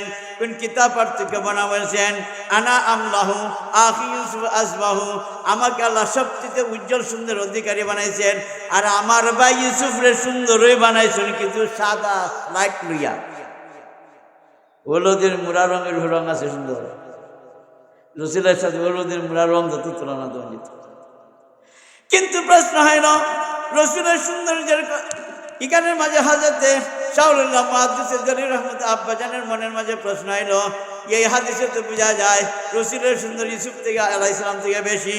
তো ইউসুফ আলাইহিস সালামের সৌন্দর্য দেখিয়া মিশরের মহিলারা ফল কাটা বাদ দিয়া হাত কাটতে নিল, কিন্তু রসুল সাল্লাল্লাহু আলাইহি সাল্লামের সৌন্দর্য দেখিয়া কিন্তু তারা কেউ তো হাত কাটলো না, কেউ বুক ছিল না, কেউ হার্ট ফিল করলো না, কেউ ফুটিও পড়লো না। আছে কোন ঘটনা? তাহলে রসুলের সৌন্দর্য বেশি হইল কেমন করে? প্রশ্ন জাগে। আম্মা জান আয়েশা রাদিয়াল্লাহু তাআলা আনহা বলেন আল্লাহ রসুলের সৌন্দর্য আমি কি বর্ণনা করব? পূর্ব দিকের দিনের বেলা একটা সূর্য উদয় হয়, সূর্য ডুববে গেলে আমার ঘরের সূর্য উদয় হইয়া যায়। হ্যাঁ জাবির রাদিয়াল্লাহু তাআলা বলেন আল্লাহ রসুলের সৌন্দর্যের চেহারার দিকে যখন তাকাই চন্দ্রের দিকে তাকাইলে চন্দ্রের আলু আলু মনে হয় না। আম্মা জান আয়েশা রাদিয়াল্লাহু তাআলা আনহা বলেন যে পরিমাণের সুন্দর তারা দেখছেন কোন অমাবস্যার রাত্রে যদি শুই ফিরে যায় জমিনের মধ্যে হাত উত্তোলন করে আল্লাহ রাসূলের নূরে মুজাসসামের ঝলকের কারণে আমি সুইটা উঠাইয়া নিতে পারি। কিন্তু ব্যাপারটা হইল প্রশ্ন ইউসুফ আলাইহিস সালামের দিকে হাত কাটলো, রাসূলের সঙ্গে হাত কাটলো। হযরত কাসিম নানতুবি রহমতের সুন্দর জবাব দিয়েছেন কোন শুনো শুনো চন্দ্রের ভাই চাওয়ান যায়, চন্দ্রের সাথে তুলনা দিয়েছেন হযরত ইউসুফ আলাইহিস সালাম রে। চন্দ্রের ভাই চাওয়ান যায়, সূর্যের ভাই চাওয়ান যায় না, চোখ জ্বলছে আয়, ঠিক না ঠিক? কোন সূর্য হইল কিতা রসুল, আখেরি পয়গম্বর রাসূলুল্লাহ হইলেন সূর্য আর হযরত ইউসুফ আলাইহিস সালাম চন্দ্র। চন্দ্রের ভাই চাওয়ান যায়, সূর্যের ভাই চাওয়ান যায় না, ঠিক না ঠিক? যে পরিমাণ পাওয়ার ছিল রসুলের চেহারার মধ্যে এটা সাহাবায়ে কেরাম বরদাস্ত করার ক্ষমতা নাই। এই কারণে শামাইলে তিরমিজির মাঝে তিরমিজির হাদিসের মধ্যে শামাইলে তিরমিজির মাঝে উল্লেখ করেছেন, রাবি হাদিস বয়ান করেছেন, তার হাসিয়ার মধ্যে ব্যাখ্যা দান করেছেন হযরতে রাসূল সাল্লাল্লাহু আলাইহি সাল্লামের সৌন্দর্য যে পরিমাণই আল্লাহ দিয়েছিলেন সব সৌন্দর্য মানুষের কাছে প্রকাশ করতে দেন নাই। কারণ যদি প্রকাশ করতে দেওয়া হয় হেরা নাসির হাত কেটে নিয়েছ এরা বুক চিরে ফেলাই দিব, ঠিক না ঠিক? ঠিক না ঠিক? এই কারণে সব সুন্দর বিকশিত হইতে দেন নাই। এই কারণে সমাজে তিরমিজির হাসিয়ার মধ্যে লেখেন সাহাবায়ে কেরাম সব সৌন্দর্য উপলব্ধি করতে পারেন নাই। সূর্যের ভাই চাইলে চোখ উল্টিয়া জ্বলসে যায়, চাইয়া থাকতে পারবা যে রসুলের সৌন্দর্য তো সূর্যের সাথে তুলনা। আর হযরত ইউসুফ আলাইহিস সৌন্দর্য চন্দ্রের সাথে চন্দ্রের ভাইতে চাইয়া তাহলে চোখ জ্বলছে, ঠিক না ঠিক? হযরতে শাউলুল্লাহ মুহাদ্দিস জলিল রহমতুল্লাহ আব্বাজান বলতেছেন যে আল্লাহ রাসূল সাল্লাল্লাহু আলাইহি ওয়াসাল্লামের সৌন্দর্য যদি ইউসুফ আলাইহিস সালামতে বেশি হইয়া থাকে তাহলে মিশরের মহিলারা সৌন্দর্য দেখে ইউসুফ আলাইহিস সালামরে দেখে হাত কাটলো। রসুলের বেলাতে এমন কোনো ঘটনা ব্যাপারটা কিতা এই কল্পনা নিয়ে হালে ঘুমাইছেন রসুল্লাহর সাথে দিদার নসিব হয়ে গেছে রাত্রে খাবের মাধ্যমে।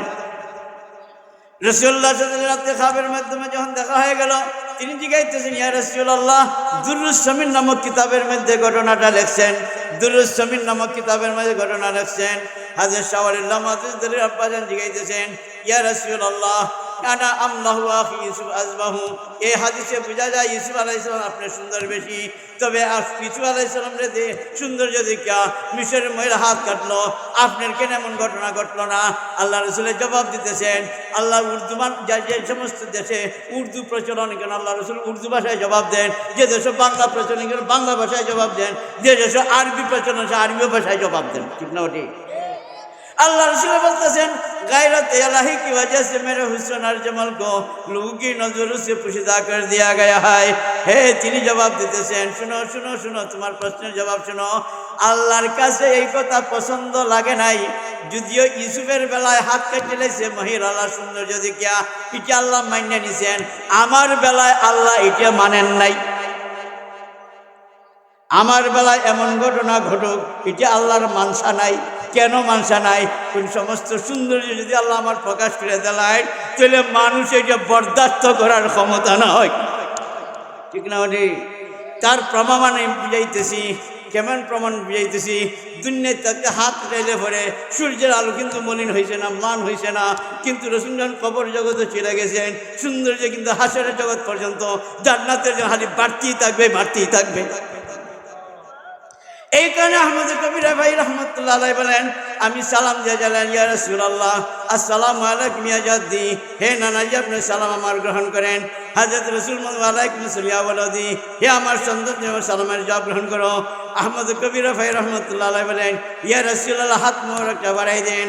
তখন বালুয়ার পাথর ছিল, সীসার ডালা প্রাচীর ছিল না। হাতটা বাড়াইতে সেদিন সুরঙ্গ রাস্তা হয়ে গেছে, হাত সাথে সাথে বাহির করে দিয়েছেন। হযরত আহমদ কবির ভাই রহমত হাতে চুমা খাইতেছেন, দর্শকরা চাইয়া দেখতেছে। রাসূল সাল্লাল্লাহু আলাইহি ওয়াসাল্লামের বিকশিত এমনভাবে আল্লাহ করছেন, হাতের নূরের ঝলকের কারণে সূর্যের আলো ম্লান হয়ে গেছে। সব সুন্দর প্রয়াস করতেছেন। আপনারা একান্তে আর কেন লেগেছি জায়গা যাবার কাম ইয়াদ আছে নি? কোন আমি এসেছি না, ইয়াদ নাই। আসলে হাজরত উজার জিকির করেন, লা ইলাহা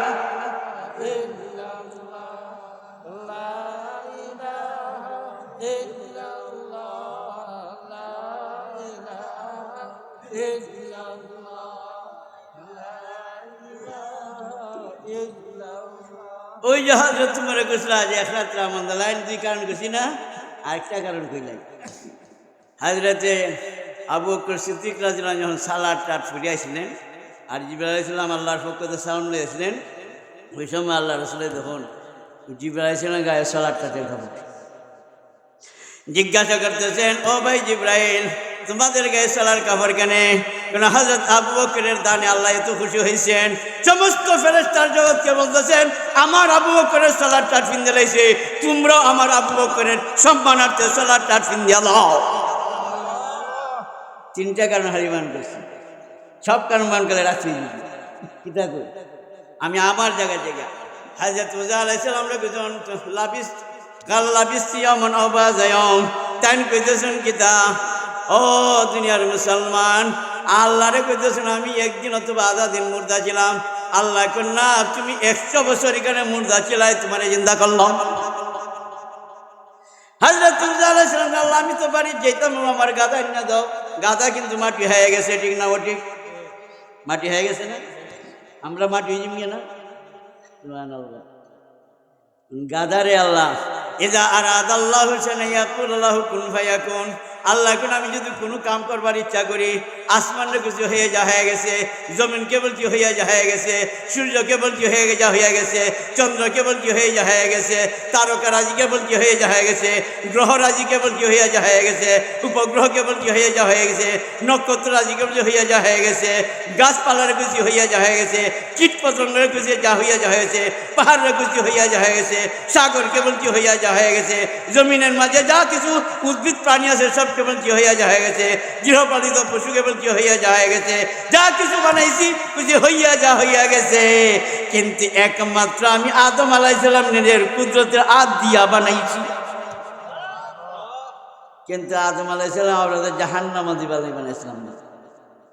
কিতা কোন নাসিক মুর্দের দালাল হতে কয় মৌলবী হতে যে আমরা রে বুঝায় কয় জান্নাত দেখা যায় না, জাহান্নাম দেখা যায় না, হাউজে কসর দেখা যায় না, হাসের ময়দান দেখা যায় না, ফুলসিরাত দেখা যায় না, আল্লাহর আরশ কিছু দেখা যায় না। এই মৌলবী হলো অন্ধবিশ্বাস। নাউজুবিল্লাহ কিতা না। আমি বলতে চাই শুধু মৌলবীরা অন্ধবিশ্বাসী না, মুমিন মুসলমান শুধু অন্ধবিশ্বাসী না, বাস্তবতারও বিশ্বাসী। ঠিক না ঠিক? একটা দৃষ্টান্ত দিলে মনে বালা বুঝলাম। রাত দেখি তো কতক্ষণ হয়েছে, আদিবাস করলেই তো লা ইলাহা ইল্লাল্লাহ, লা ইলাহা ইল্লাল্লাহ, লা ইলাহা ইল্লাল্লাহ মুহাম্মাদুর রাসূলুল্লাহ। 10:30 হয়েছে, শেষ করলেই তো আপনার 8 ঘন্টা চলতো। হগলে কইনি না মাঝে মাঝে আর 8 ঘন্টা চলবে। ও আচ্ছা, কথা তো ঠিক হয়ে গেছে, খুব তাড়াতাড়ি শেষ করতাম আমি গো। দুনিয়ার মুসলমান নাস্তিক মুর্দের দালালরা কয় কবরের কথা বুঝায়, হাসরের কথা বুঝায়, জান্নাত জাহান্নামের কথা ভুকার দল। আর মুমিন মুসলমান রে ভুকা ডাকে, আমরা রে ভুকা ডাকে। আমরা বুকা না, তোরা বুকার ঘরের বুকা, তোরা 14 গোষ্ঠী বুকা। ঠিক না বলি? কেমনে রে? শুন, আমরা আদি পিতার নাম হলো আদম আলাইসালাম, আমাদের আদি মার নাম হলো হাওয়া আলাইসালাম। তোরা আদম আলাইসালামের সন্তান, আমরা আদম আলাইসালামের সন্তান। তোরা মা হাওয়া আলাইসালামের সন্তান, আমরা মা হাওয়া আলাইসালামের সন্তান। কিন্তু জানিয়া রাখ, জানিয়া তোরা হলো কুলাঙ্গা সন্তান, তোরা কুলাঙ্গা সন্তান। ঠিক না ঠিক? কেমনে বলুন তো? দৃষ্টান্ত দিলে অনেক লম্বা বাজ বাচ্চি যায়। মা বাবার সন্তান যদি ফরমা বরদার হয়, মা বাবার সন্তান যদি সভ্য হয়, ভদ্র হয়, নেককার হয়, ফরমা বরদার হয়, আর মা বাবা যদি মেয়ে বিয়া দিত অথবা ছেলেরে বিয়া করাইতো, মা বাবা যদি কয় রে ফুত, আমরা তো কন্যা দেখেছি, আমরার বড় পছন্দ হয়েছে, বাড়িও পছন্দ হয়েছে, শিক্ষাও পছন্দ হয়েছে, পরিবেশও পছন্দ হয়েছে, বংশও পছন্দ হয়েছে, সব দিক দিয়ে পছন্দ হয়েছে, এখন আমরার পছন্দ হয়েছে, তুমিও দেখতাই নি কও। সভ্য সন্তান যদি হয়, ফরমা বরদার হয়, তাবেদার সন্তান যদি হয়, তাহলে ওই ছেলেকে মা বাবাই দেখানো দেখছেন, আমরা আর দেখান লাগতো না, মা বাবার দেখাই আমার দেখা হয়ে গেছে। ঠিক না ঠিক? আর যদি কুলাঙ্গা সন্তান হয়, নাফরমান বদকার সন্তান হয়, তোরার দেখায় আমার বুঝ হইতো না, আমারও দেখন লাগবে। ঠিক না ঠিক? ও দুনিয়ার এই নাস্তিক মুর্তাদের দালালরে আমরা জবাব দিতে চাই, আমরা আদম এবং হাওয়া আলাইহিসসালামের সভ্য সন্তান, ফরমা বরদার সন্তান, সভ্য সন্তান, ফরমা বরদার সন্তান। আমরা তোরার মতো কুলাঙ্গা সন্তান না। ঠিক না ঠিক? আমরা তোরার মতন কুলাঙ্গা সন্তান না, আমরা হলো মা বাবার সভ্য সন্তান। মা বাবার জান্নাত জাহান্নাম দেখছে, আমরারও দেখা হয়ে গেছে। তোরা কুলাঙ্গা সন্তান, তোরা কুলাঙ্গা সন্তান হওয়ার কারণে মা বাবার দেখারে তোরা মানুষ না, তোরা বেঈমান বেঈমান। ঠিক না ঠিক? খালি আদম আর হাওয়াই দেখছো না, কেউ দেখছুন না, খেলায় দেখছেন শুনছেন? আখেরি পয়গম্বর, রুহানি পিতা মুহাম্মদুর রাসূলুল্লাহ সাল্লাল্লাহু আলাইহি সাল্লাম দেখছুন না? 51 বছরের সময় মেরাজে যে নিসলা, সব দেখাইছুন না, লৌহ কলম পর্যন্ত, আরশে মুআল্লা পর্যন্ত। সুম্মা দানা ফাতাদাল্লাহ ফাকাবা কাউসাইন, এটা সবসময় আপনার ওয়াজের মাঝে শুনেন। আল্লাহ রাসূল সাল্লাল্লাহু আলাইহি ওয়াসাল্লাম মেরাজে নিয়ে সেরিয়া তোমার কাছে যা ওহী করলাম, জান্নাতের কথা, জাহান্নামের কথা, ফুলসিরাতের কথা, হাউজে কৌসারের কথা, এরপরে তোমার আরশে মুআল্লার কথা, আরশ কুরসির কলমের কথা, সব কিছু তোমারে দেখাইয়া নিবার জন্য দাওয়াত করে আনতেছি। নিশুন না নিশুন, এটা বুঝাইবার লেখা দৃষ্টান্ত দিলাইতে বাকি। এক বাবাই কয় আরেক বাবাই সাহেব, বাবাই সাহেব আপনার তো আকল পছন্দ ভালো, আমি একটা বিয়া করতে বুদ্ধি শুদ্ধি নাই, আপনি আল্লাহ সাহায্য করে দিয়েছে, বুদ্ধিও ভালো আছে, আপনার ছেলেটা আমার বিয়া করাইতাম, আপনি বউটাকে দিতেন। এখন এই বাবাই সাহেব আপনার ফুলা বিয়া করে বা ফুট বিয়া করে বা আপনার না দেখতা আমার দেখলে বলি না ভাই, তোমার দেখলে আমার বুঝি। ওনারে অনুরোধ করে পাঠাইছে। পাঠানোর পরে উনি গিয়া দেখেছে, দেখে কন্যাও পছন্দ হয়েছে। পছন্দ হওয়ার পরে কয় ভাই সাহেব আমার তো সব দিক দিয়ে পছন্দ হয়েছে, কন্যাও পছন্দ হয়েছে, বাড়িঘর পছন্দ, পরিবেশও পছন্দ, সব পছন্দ হয়েছে, কিন্তু ভাই আমার একটা অনুরোধ, তোমার চোখটা দেখে দেখাও। তখন এই বেবাই হিসাবে কইতেছে, না বেবাই সাহেব আপনার দেখা হয় আমার দেখা হয়ে গেছে, ঠিক না? ওরে দুনিয়ার ময়দানে যদি এক বেবাইয়ের দেখা আর এক বেবাইয়ের দেখা হইয়া যায়, রুহানি পিতা আল্লাহ রসুলে দেখেছেন ইটই উম্মতের দেখা হয়ে গেছে, ঠিক না? ওরে দুইটা দৃষ্টান্ত। হযরত উযা আলাইহিস সালামের আমার গাদা কিভাবে হন মাটিতে জিন্দা হইতো। ইযা আরাদাল্লাহু শাইআন ইয়াকুলু লাহু কুন ফায়াকুন। কোন জিনিস যদি বানাইবার ইচ্ছা করেন আল্লাহ কোন হইয়া যায়, হয়নি না? হয় না? সুবহানাল্লাহ। কিতাব বুঝিতাম আপনার লাউ খাই শুননি, লাউ খাইয়া ফাখানাত মিশে দিয়ে শুনলাম, এই লাউ আর ফাইবানি, আমি কোনো ফাইবা লাউর বিচি আছে না, বিচি উড়াইলে পরে 2-3 মাস পরে ফাইবা, আরো সুন্দর সুন্দর লাউ হয়, ঠিক না? ও ঠিক মাতন না দিয়ে আপনার। আরে মানুষেরও বেশি আছে, হাদিসের মাঝে আছে আল্লাহ রসুলের মাঠে যদি খাইওয়ালায় তোমারে মারলে 8 দিন নিচে একটা কট্টি আছে, ও কট্টিটারে আমরা মানুষ সর্বসাধারণ বুঝবাই পারলে বেশি কই, আরে মাতন না দেন। লাউ খাইলে লাউর বেশি আছে, লাউ পাওয়া যায়। আলু এর ফলে তোমার ধরেন আপনি যদি তরমুজ খান তরমুজের বেশি আছে, তরমুজ পাওয়া যায়। আপনি যদি মূলা খান মূলার বেশি আছে, মূলা পাওয়া যায়। আঙ্গুর খান আঙ্গুরের বেশি আছে, আঙ্গুর পাওয়া যায়। আপেল আছে আপেলের বেশি আছে, পাওয়া যায়। কাটল খান কাটলের বেশি আছে, পাওয়া যায়, ঠিক না? ওটি সব খাইয়া মাটির সাথে মিশাইলায়, এরপরে কেমনে ভাইলায়? বিচির মাধ্যমে হয়েছে। মাধ্যমটা কিটা? বিচির মাধ্যমে হয়েছে না? এখন তো হাইব্রিডের জমানা, কাটন ধরাইলা 2-3 বছর হয়, আম ধরাইলা 2-3 বছর হয়, দেখছেন না অবস্থাটা কিটা? কলম করে যে দেয় দেখুন না, আপনি যারা ফেসবুক চালান আর যারা ইউটিউব চালান কি সুন্দর যে ফসল দেখাইলাই হাতে নাতে। ও দুনিয়ার মুসলমান, আমি আরেকটা দৃষ্টান্ত দিলে মনে হয় আপনাদের ভালো হবে। গাদারে আল্লাহ কিভাবে জিন্দা করলেন? আমরা তো মাটি হয়ে যাই, আমরা তো আল্লাহ জিন্দা করবা, ঠিক না? ওটি দুনিয়ার মুসলমান ভালো করে শোনার চেষ্টা করেন, ভালো করে শোনার চেষ্টা করেন। আপনার দেখেন আপনি আলু খেতেন, ললিতা আলু রাইন, গুলাল ও রাইন, রাইনি না রইন না, গুল আলুর মাঝে যে সময় গেরা বাঁধে, এই সময় তারা কেউ কাটিয়েও না, কেউ আসতে বলো রাইনি না রাইন, রাইয়া মাটির তাহলে কবর দেলায় না দেয়া, সেটা উপরে লু বেঁধে দেলায় না, লু বেঁধে সেটা আপনার উপরে যে বন সেনা নোট দেশে এইটার উঠা করে জাপ দিতে হয়, তৈরি না। কিন্তু আপনি যে আলুটা রইলেন, সেই আলুটারে 4-5 দিন পরে গিয়ে খুঁজা দেখেন, সে যখন চারা গজাইয়া উঠে, চারা গজানি উঠার পরে 4-5 দিন পরে গুতা গিয়া দেখুন, খিজলাইয়া গিয়া দেখবেন, আঙ্গুল দেওয়া খিজলাইয়া গিয়া দেখেন আর যে আলু রাইছিলা সেই আলু হচ্ছে গেছিয়া, ঠিক না? ঠিক। এরপরে 15-20 দিন পরে যখন যাইবেন দেখবেন এটা আরো হচ্ছে, শেষ হয়ে গেছে খাল বাহল। মানুষও কোনো কোনো নয়া কবরে খুঁজলে দেখা যায় খাল বাহল, আড্ডি পাওয়া যায়, আর কিছু পাওয়া যায় না, আসেন এরকম। আর তাদের সব মাটি জায়গা, পুরান কবর তো মাটি জায়গা, নয়া কবর আড্ডি পাওয়া যায়।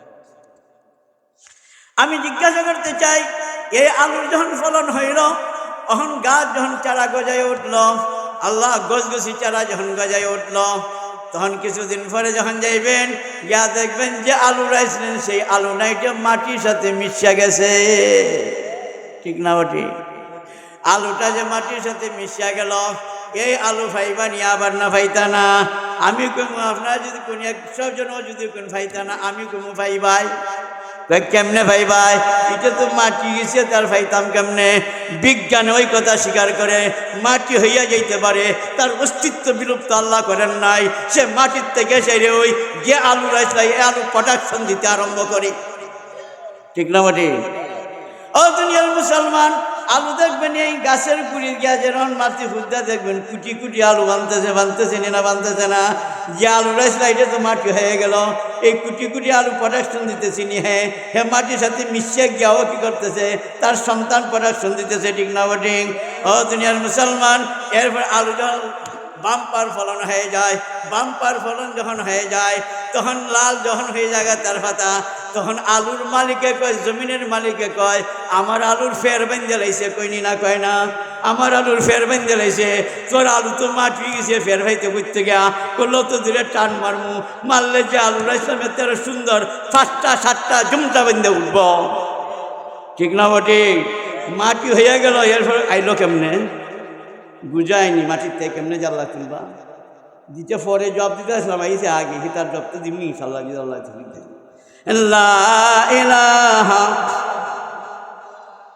লা ইলাহা ইল্লাল্লাহ লা ইলাহা ইল্লাল্লাহ লা ইলাহা ইল্লাল্লাহু মুহাম্মাদুর রাসূলুল্লাহ। হাদিসে রওয়ায়াতের মধ্যে আসে, আল্লাহ দেখবেন আপনি যদি লাই বেশি, মূলা বেশি, গুড়ি বেশি, আঙ্গুরের বেশি, তরমুজের বেশি, আপেলের বেশি, আপনার জমিনের মাঝে বেঙ্গন বেশি বপন করছেন, আর আল্লাহর কুদরতি আসমান দিয়ে হালকা একটা বৃষ্টি হয়েছে, গছ গছ হইয়া চারা লয়। লয়নি না? লয় না? বেশি কি তবে মাটি জায়গা না? চারাটা গজায় না? বেশি মাটি জায়গা না? কি থাকুন আপনারা ঠিক তেমনিভাবে শোনেন। শোনেন, আল্লাহ যে মানুষ বানাইছেন, ফাতলা পানিরে গণ বানাইছেন, গণ বানাইয়া রক্ত বানাইছেন। মা আর বাবার পানি মিলিত হইয়া সন্তান জন্ম নিছে। ঠিক না? ঠিক। পানি আসল তো পানি, ওই পানিটা ফাতলা, এটাকে মজি বলা হয়। আর এর ফাতলা এটার পেশাব বলা হয়। আর একটু গণ হইলে মজি, এরপরে গণ হইলে মনি, এটা গণ হইলে আবার রক্ত। ঠিক না? ঠিক। বুঝুন আমার কথাবার্তা। কোন মা বাবার পানির মাঝে যেমন নাকি সন্তান জন্মিবার প্রভাব আল্লাহ তৈরি করে রাখছেন, কোন মানুষ যখন মাটির মাঝে দাফন করা হবে, সমস্ত শরীর মাটি হয়ে যাবে। মারলে 8 জিনিস একটা কট্টি আছে, হাদিসের রওয়ায়াতে এইটা কট্টি বলা হয়েছে। মানুষে বুঝাই বললে আমরা কই আল্লাহ বিসি, মানুষের বিসি, এই বিসিটা মাটির মাঝে ভরে থাকবে। আল্লাহ রসুল বলছেন, এই বিচিটা হাঙ্গর কুমিরের ফেটে গেলে হজম করতে পারবে না। আবার যদি আটলান্টিক মহাসাগরের তলেও যদি ডুবিয়া যায়, আর বিমান অ্যাক্সিডেন্ট হইয়া যদি মানুষ মাইরা দুলির সাথে হয়ে যায়, এই কট্টিটা কেউ নষ্ট করতে পারবে না। যে জমিন থেকে আল্লাহ তার জমিন থেকে মাটি দিয়ে আল্লাহ তৈরি করছেন, ওই জমিনের মাঝে ফেরেশতার মাধ্যমে ওই কট্টিটার আল্লাহ হাজির করবেন। বুঝছেন নি?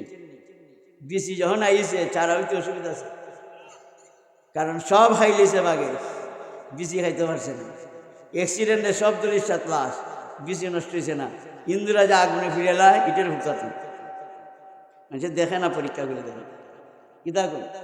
আল্লাহ রসুল বলেন, মানুষ মাটি হয়ে যাবে ঠিক, কিন্তু এই বিচিটা যে মাটিটা ফিরে থাকবো, তখন আল্লাহ পাকের আরশের নিচে একটা সাগর আছে। হাদিস পড়াইছিও আপনারা রফনাইতে হাদিসের আল্লাহ রসুল বলছেন, আল্লাহর আরশের নিচে একটা সাগর আছে। মা বাবার পানির মাঝে যেমন নাকি আল্লাহ মানুষ জন্মিবার মতো তাসির আল্লাহ তৈরি করে রাখছেন।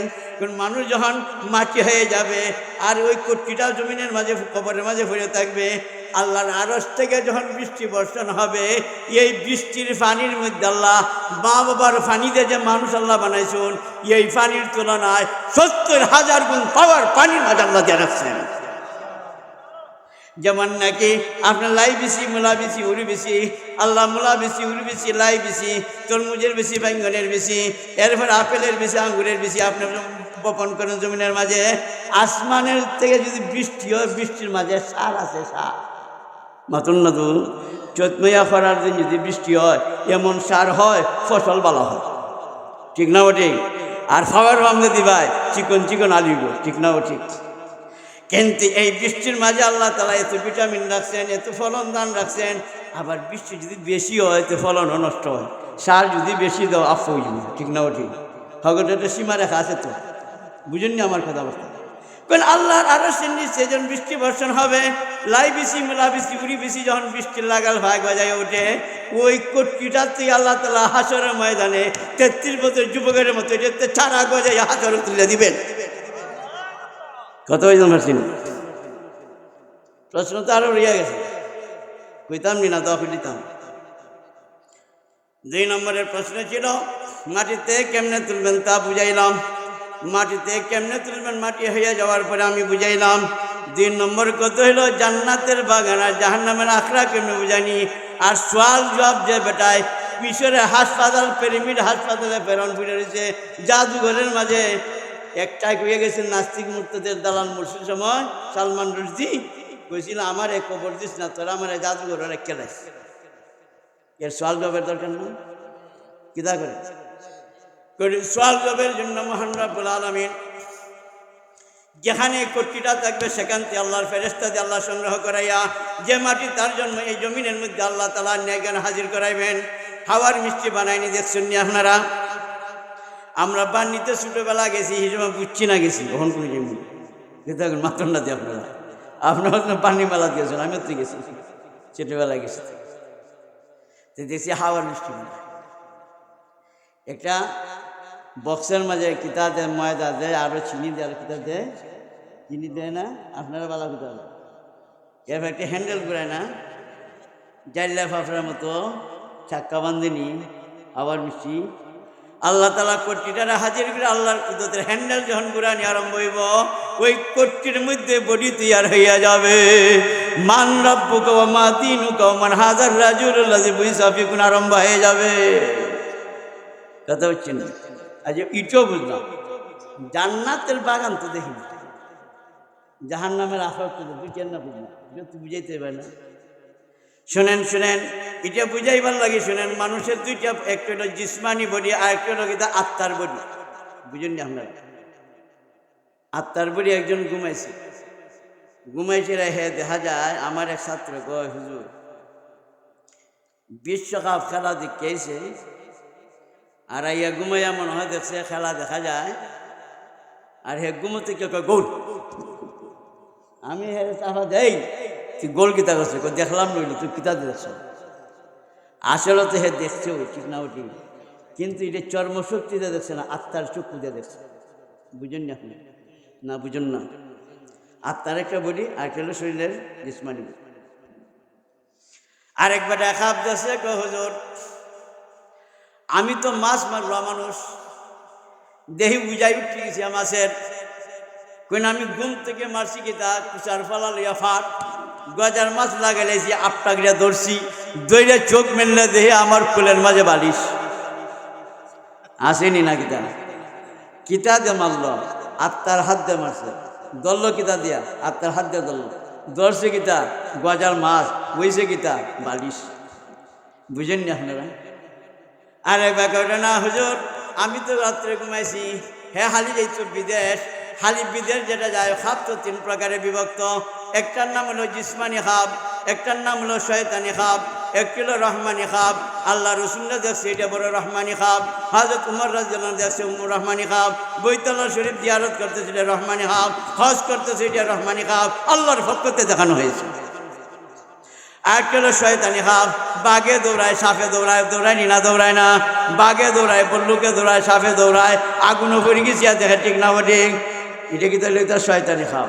আর হলো জিসমানি খাপ, সারা দিনে খালি কল্পনা বিদেশ যাইতো খাবো ঘুমাইছে তার ফ্লাইট গেছিয়া গেছিয়া এয়ারপোর্ট গিয়া উড়ে এয়ারপোর্ট উঠতে গেছে সৈন্য উঠতে গেছিয়া জিদ্দা বিমানবন্দর ঘুমতে উঠতে দেখে দিতের গরম কিতা লিয়ে গেল আত্মার বডি লিয়ে গেছে না। দুনিয়ার মুসলমান মানুষ যদি আল্লাহ তাআলা কবরের মধ্যে যে একটা লোক কইতেছে কয় হুজুর আমি রাত্রেবেলা খাবে দেখছি আমার একটা জল্লা দেয় আমারে ধরছে হ্যান্ডকাপ লাগাইছে, হ্যান্ডকাপ লাগাই আমার একটা জঙ্গলে একটা হাওয়ার ময়দানে লইয়া গেছে। হাওয়ার ময়দানে গিয়া দেখি বিরাট একটা গর্ত, গর্তের ভিতরে ধাউ ধাউ করে আগুন জ্বলতেছে, গর্তের ভিতরে ধাউ ধাউ করে আগুন জ্বলতেছে, গভীর গর্ত। আমার আতার ফাওবান্দিয়া এই জল্লাদে কি করছে আমারে গর্তের মাঝে ফালাই দিছে। আমি গর্তের মাঝে ফিরে আগুনের মাঝে জ্বলতেছি আর চিল্লাইতেছি আর মনে মনে কই রে আমার এদিকেও আমার চিল্লির কেউ জবাব দেয় না, মনে হয় দুনিয়ার ঈদের থেকে ঈদের পর্যন্ত আমার চিল্লি গেছে। ঘুমতে উঠছে দেখে তার বিছনা।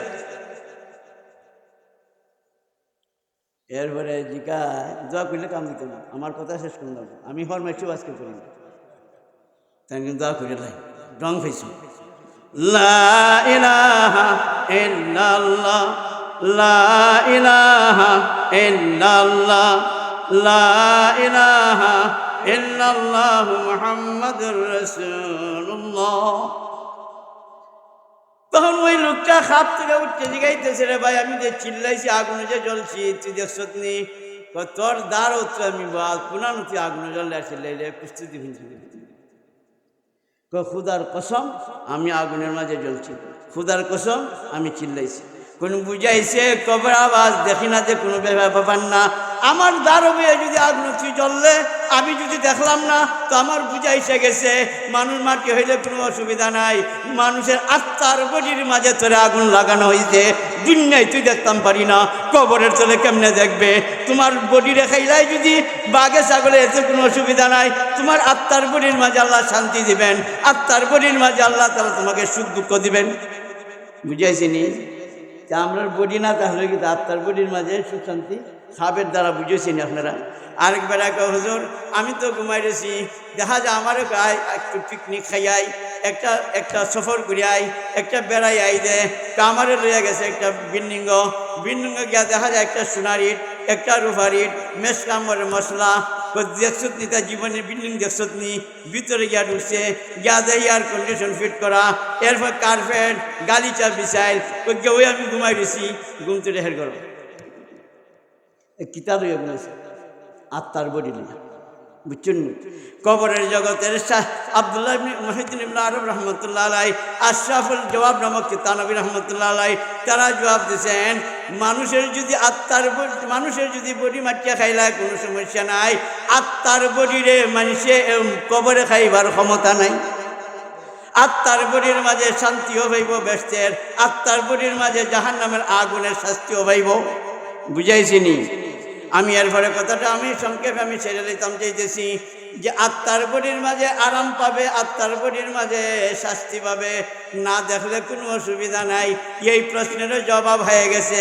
হাজার হাজার বছর ধরে কবর দেই, কিন্তু কেউরে তো জান্নাতের বাগান দেখি না, জাহান্নাম আখরাতে কেমনে দেখবায়? দুনিয়াতে খাবের মাধ্যমে জ্বলছে, কেউ দেখছে না। ঠিক না বটি? এরপরে নম্বরের কথাটা গুয়ে শেষ করিতেছি। কিন্তু নবীদের লাশ ফাঁসবে না, গলবে না, শহীদের লাশ ফাঁসবে না, গলবে না, আল্লাহর ওলিদের লাশ ফাঁসবে না। শাহজালাল মুজাহিদ রহমতুল্লাহ লাশ ফাঁসে নাই, হযরত ইমাম আবু রহমতুল্লাহ লাশ ফাঁসে নাই, ইমাম বুখারী রহমতুল্লাহ লাশ ফাঁসে নাই, ইমাম মুসলিমের লাশ ফাঁসে নাই, হযরত শাফি মালিক হাম্মদি রহমতুল্লাহ লাশ ফাঁসে নাই। এইভাবে যাইতে যেতে আমি বলতে চাই হযরত হুসাইন আহমদ মদনী রহমতুল্লাহ লাশ পর্যন্ত ফাঁসে নয়, হজরতে ফখরে বাঙ্গাল তাজুল ইসলাম সাহেবের লাশ ফাঁসে নাই, বাইমপুরি মুশাহিদ সাহেব রহমতুল্লাহ ফাঁসে নাই, মুফতি ফৈজুল্লাহ সাহেব রহমতুল্লাহ ফাঁসে নাই। মাঝে মাঝে মেসকামের খুলব, হজরত বাইমপুরি রহমতুল্লাহ আখার পরে মেসকামের খুলবু প্রবাহিত হয়েছিল। আমাদের বানিয়ে গোলাম কুদ্দুস সাহেবের লাশ ফাঁসে নাই, তাই মরার পরে বেরিয়ে আতরের গন্ধর বেরিয়েছে। আমরা না লাশ হচ্ছে এগুলো জিবিয়া নবী সিদ্দিক শহীদ সালিনদের লাশ ফাঁসবে না, গলবে না। একটা ঘটনা করে শেষ করে মুনাজাত করলেন, রাজি আছেন তো ইনশাল্লাহ? হযরত জাবির রাদিয়াল্লাহু তাআলা আনহু, হযরত হুযায়ফাতুল ইয়ামান রাদিয়াল্লাহু তাআলা আনহু, তারা দুইজনের কবর ছিল। কোথায়? ফুরাত নদীর তীরে। তীর বলতে একবারে দাঁড়ও তীরের না, নইল 15-20 কিলোমিটার দূরে। নদীর যদি সাগর এবং নদী যদি দেখা যায় মাইলের পর মাইল ভেঙে যায়। ভাঙে না দেখুন আজমিরি গাঙ্গের অবস্থাটা, ব্যাঙ্গ একদিকে চর হইতেছে, আরেক দিকে খাল হইতেছে, এরম হয়নি? কুশিয়ারা রাস্তা। হযরত জাবির হুযায়ফাতুল ইয়ামান রাদিয়াল্লাহু তারা দুইজনে লাশ ফুরাত নদীর তীরে ছিল। তীর বলতে নইল 10-15 কিলোমিটার দূরে ছিল, কিন্তু ফুরাত নদীর তীর ভাঙতে কবরের কাছাকাছি ফেসে আইসা গেছে। কবরের কাছাকাছি আসার পরে হুযায়ফাতুল ইয়ামান জাবির রাদিয়াল্লাহু তাআলা আনহু রাত্রে খাবের মাধ্যমে দেখা দিলেন বাদশাহ ফয়সাল আউয়াল, তখনকার জমানার বাদশাহ ফয়সাল আউয়ালকে। রাত্রে আমরা দেখি না, মা রে বাপ রে দেখি না, দাদা রে দেখি না, অনেক নবীরে আমরা খাবে দেখি না, যারা নেককার আল্লাহ বান্দা দেখে না, রসুল্লাহ খাবে দেখে না, কথাবার্তা হয় না। হুযায়ফাতুল জাবির রাদিয়াল্লাহু আনহু খাবের মাধ্যমে আত্মার বডির সাথে দেখা হয়েছে। আত্মার বডির সাথে দেখা হয়েছে। হযরত বাদশাহ ফয়সাল ঘুমের মাধ্যমে আত্মার বডিকে বলতেছেন, আমাদের লাশ সরাইয়া নাও, ফুরাত নদীর তীর ভাঙতে আমাদের কবর পর্যন্ত পানি এসে যাইতেছে। বাদশাহ ফয়সাল আবার খাব ঘুম থেকে উঠিয়া করে কিতা দেখলাম কবর কেমনে পড়ে আমি তো মুফতিও না বড় আলিম না ইতা কিতা শুনলাম আমার নবীর সাহাবী দুজনে কইতেছে যে লাশ সরাই দিতাম হে কোনো সিদ্ধান্ত নিতে পারতেছে না দ্বিতীয় রাত্রে আবার দেখা দিয়েছেন দেখা দিয়ে বলতেছেন ও বাদশাহ ফয়সাল আওয়াল তাড়াতাড়ি লাশ সরাও আমাদের মেজে পর্যন্ত কবর দোকানে এসে যেতেছে ফুরাত নীতির ভাঙতে ভাঙতে দ্বিতীয় রাত্রে ঘুম থেকে চমকে উঠছে কিন্তু সিদ্ধান্ত দিতে পারছে না এভাবে 3টা রাত্রে দেখা দিয়েছেন তবু বাদশাহ ফয়সাল কোনো সিদ্ধান্ত দিতে পারতেছে না শেষ পর্যন্ত বাধ্য হইয়া ইরাকের বড় মুফতি ছিলেন তার নাম মুফতি সাঈদ রহমতুল্লাহ আলাই ইরাকের বড় মুফতিরা তারা খাবে দেখা দিয়া কইলেন ও মুফতি সাঈদ বাদশাহ ফয়সাল আওয়ালের 3 রাত্র দেখা দিয়ে বললাম কান দিতেছ না তুমি তো ইরাকের বড় মুফতি তুমি তাড়াতাড়ি ফতোয়া দাও বাদশাহ ফয়সালকে তাড়াতাড়ি বলো আমাদের লাশ সরাই নেওয়ার জন্য ফুরাত নদীর তীর ভাঙতে ভাঙতে আমরা দুজনে গেছে লাশ আমার পানি এসে যাইতেছে হযরত মুফতি সাঈদ রহমতুল্লাহ ফতোয়া তালাশ করুন কোন খাপ তো ব্যক্তিগত ব্যাপার মানুষের লাই তো দলিল না যা খাইদের খাপ যে দেখলো রহমান যে হের দলিল কিন্তু উম্মতের জন্য এটা দলিল তখন তিনিও সিদ্ধান্তহীনতা বুঝতেছেন আবার দ্বিতীয় রাত্রে মুফতি সাহেবকে বলতেছেন আপনিও যদি কোনো সিদ্ধান্ত নিতেছেন না ব্যাপারটা কি তা দ্বিতীয় রাত্রে মুফতি সাহেবের খাপ দিকে 3 দিনটা একটু নরম হয়েছে কালকেও দেখলাম আজকেও দেখলাম কিন্তু সিদ্ধান্ত দিতেছেন তৃতীয় রাত্রে যখন হয়ে গেল তৃতীয় রাত্রে আবার হযরত হুযায়ফাতুল ইয়ামান জাবির রাদিয়াল্লাহু আনহু বলতেছেন হে মুফতি সাঈদ তুমিও সিদ্ধান্তহীনতায় বিত্তেছ আর আমাদের কাছে পানি এসে যেতে কবরের মাঝে আমার লাশ কি পানিতে বাইসে যাবে নাকি তাড়াতাড়ি তুমি সরাও তৃতীয় রাত্রে খাপ দেখার পরে মুফতি সাঈদ রহমতুল্লাহ আলাইহি বলেন আমার দিলকে আল্লাহ খুলাসা করে দিয়েছেন আমার দিলকে আল্লাহ প্রশান্ত করে দিয়েছেন আমার দিলকে আল্লাহ খুলিয়া দিয়েছেন হযরত হুযায়ফাতুল ইয়ামান জাবির রাদিয়াল্লাহু আনহু রাসূলের 2 সাহাবায়ে কেরাম যেভাবে দুনিয়াতে কোনো মিথ্যা কথা বলেন নাই কবরে কেউ মিথ্যা বলতে পারেন না তৃতীয় দিন খাপ দিকে দৌড়াইছেন মুফতি ফয়সাল আওয়ালের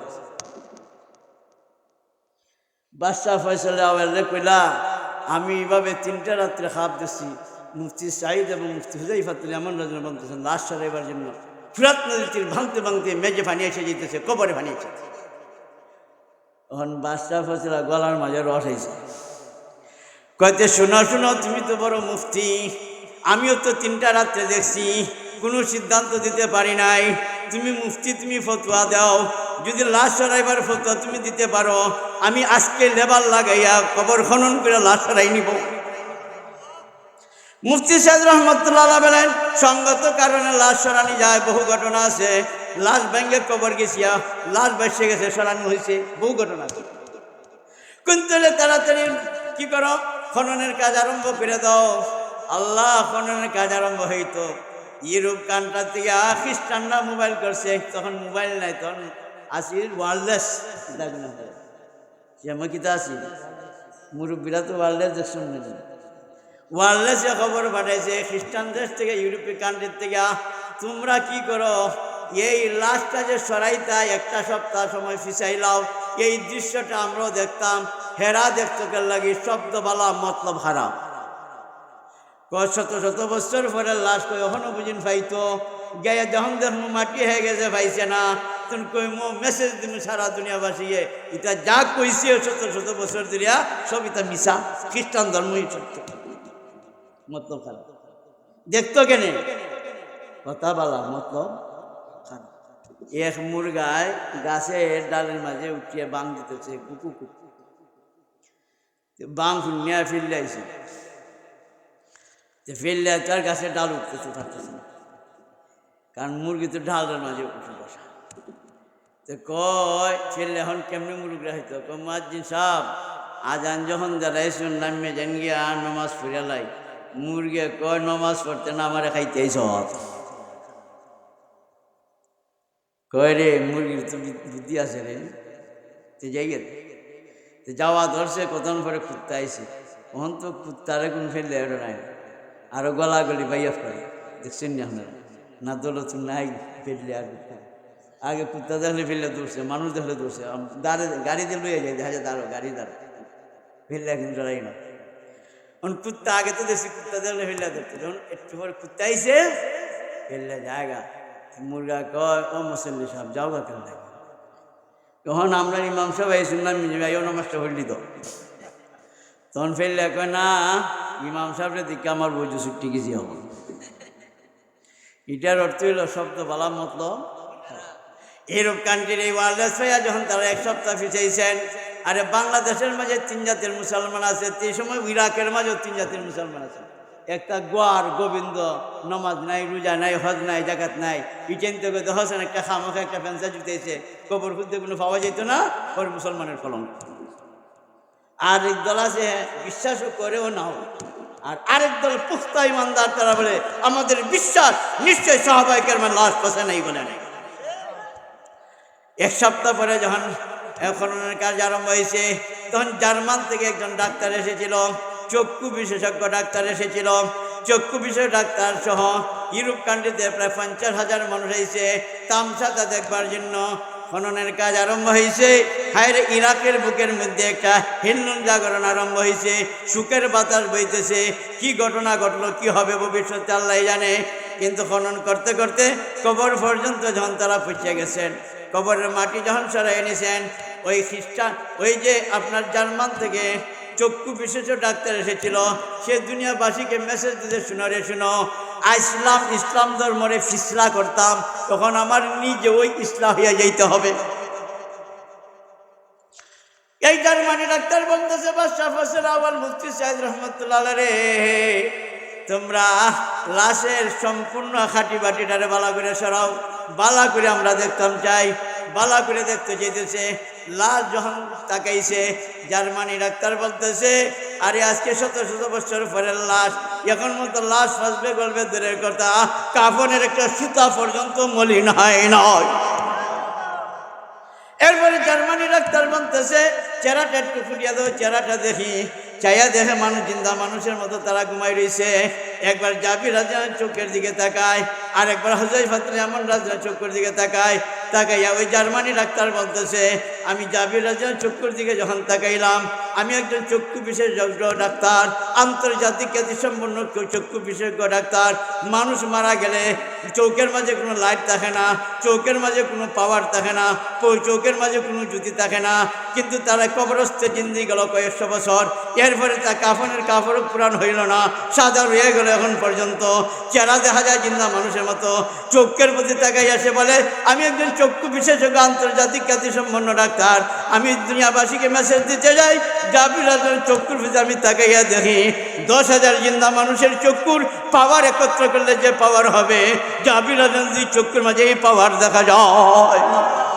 সাথে সাথে তিনি জার্মানি ডাক্তার কলমা পড়ে মুসলমান হয়ে যায়। জার্মানি ডাক্তার যখন কলমা পড়ে মুসলমান হয়ে যায়, একই সাথে 50,000 খ্রিস্টান কলমা পড়ে মুসলমান হয়ে যায়। আল্লাহ তাআলা আমাদেরকে বুঝার তৌফিক দান করুন। সকলের কবরে যেতাম, কিছু বুঝাইছিনি, এমনি একজনে শিখলাম।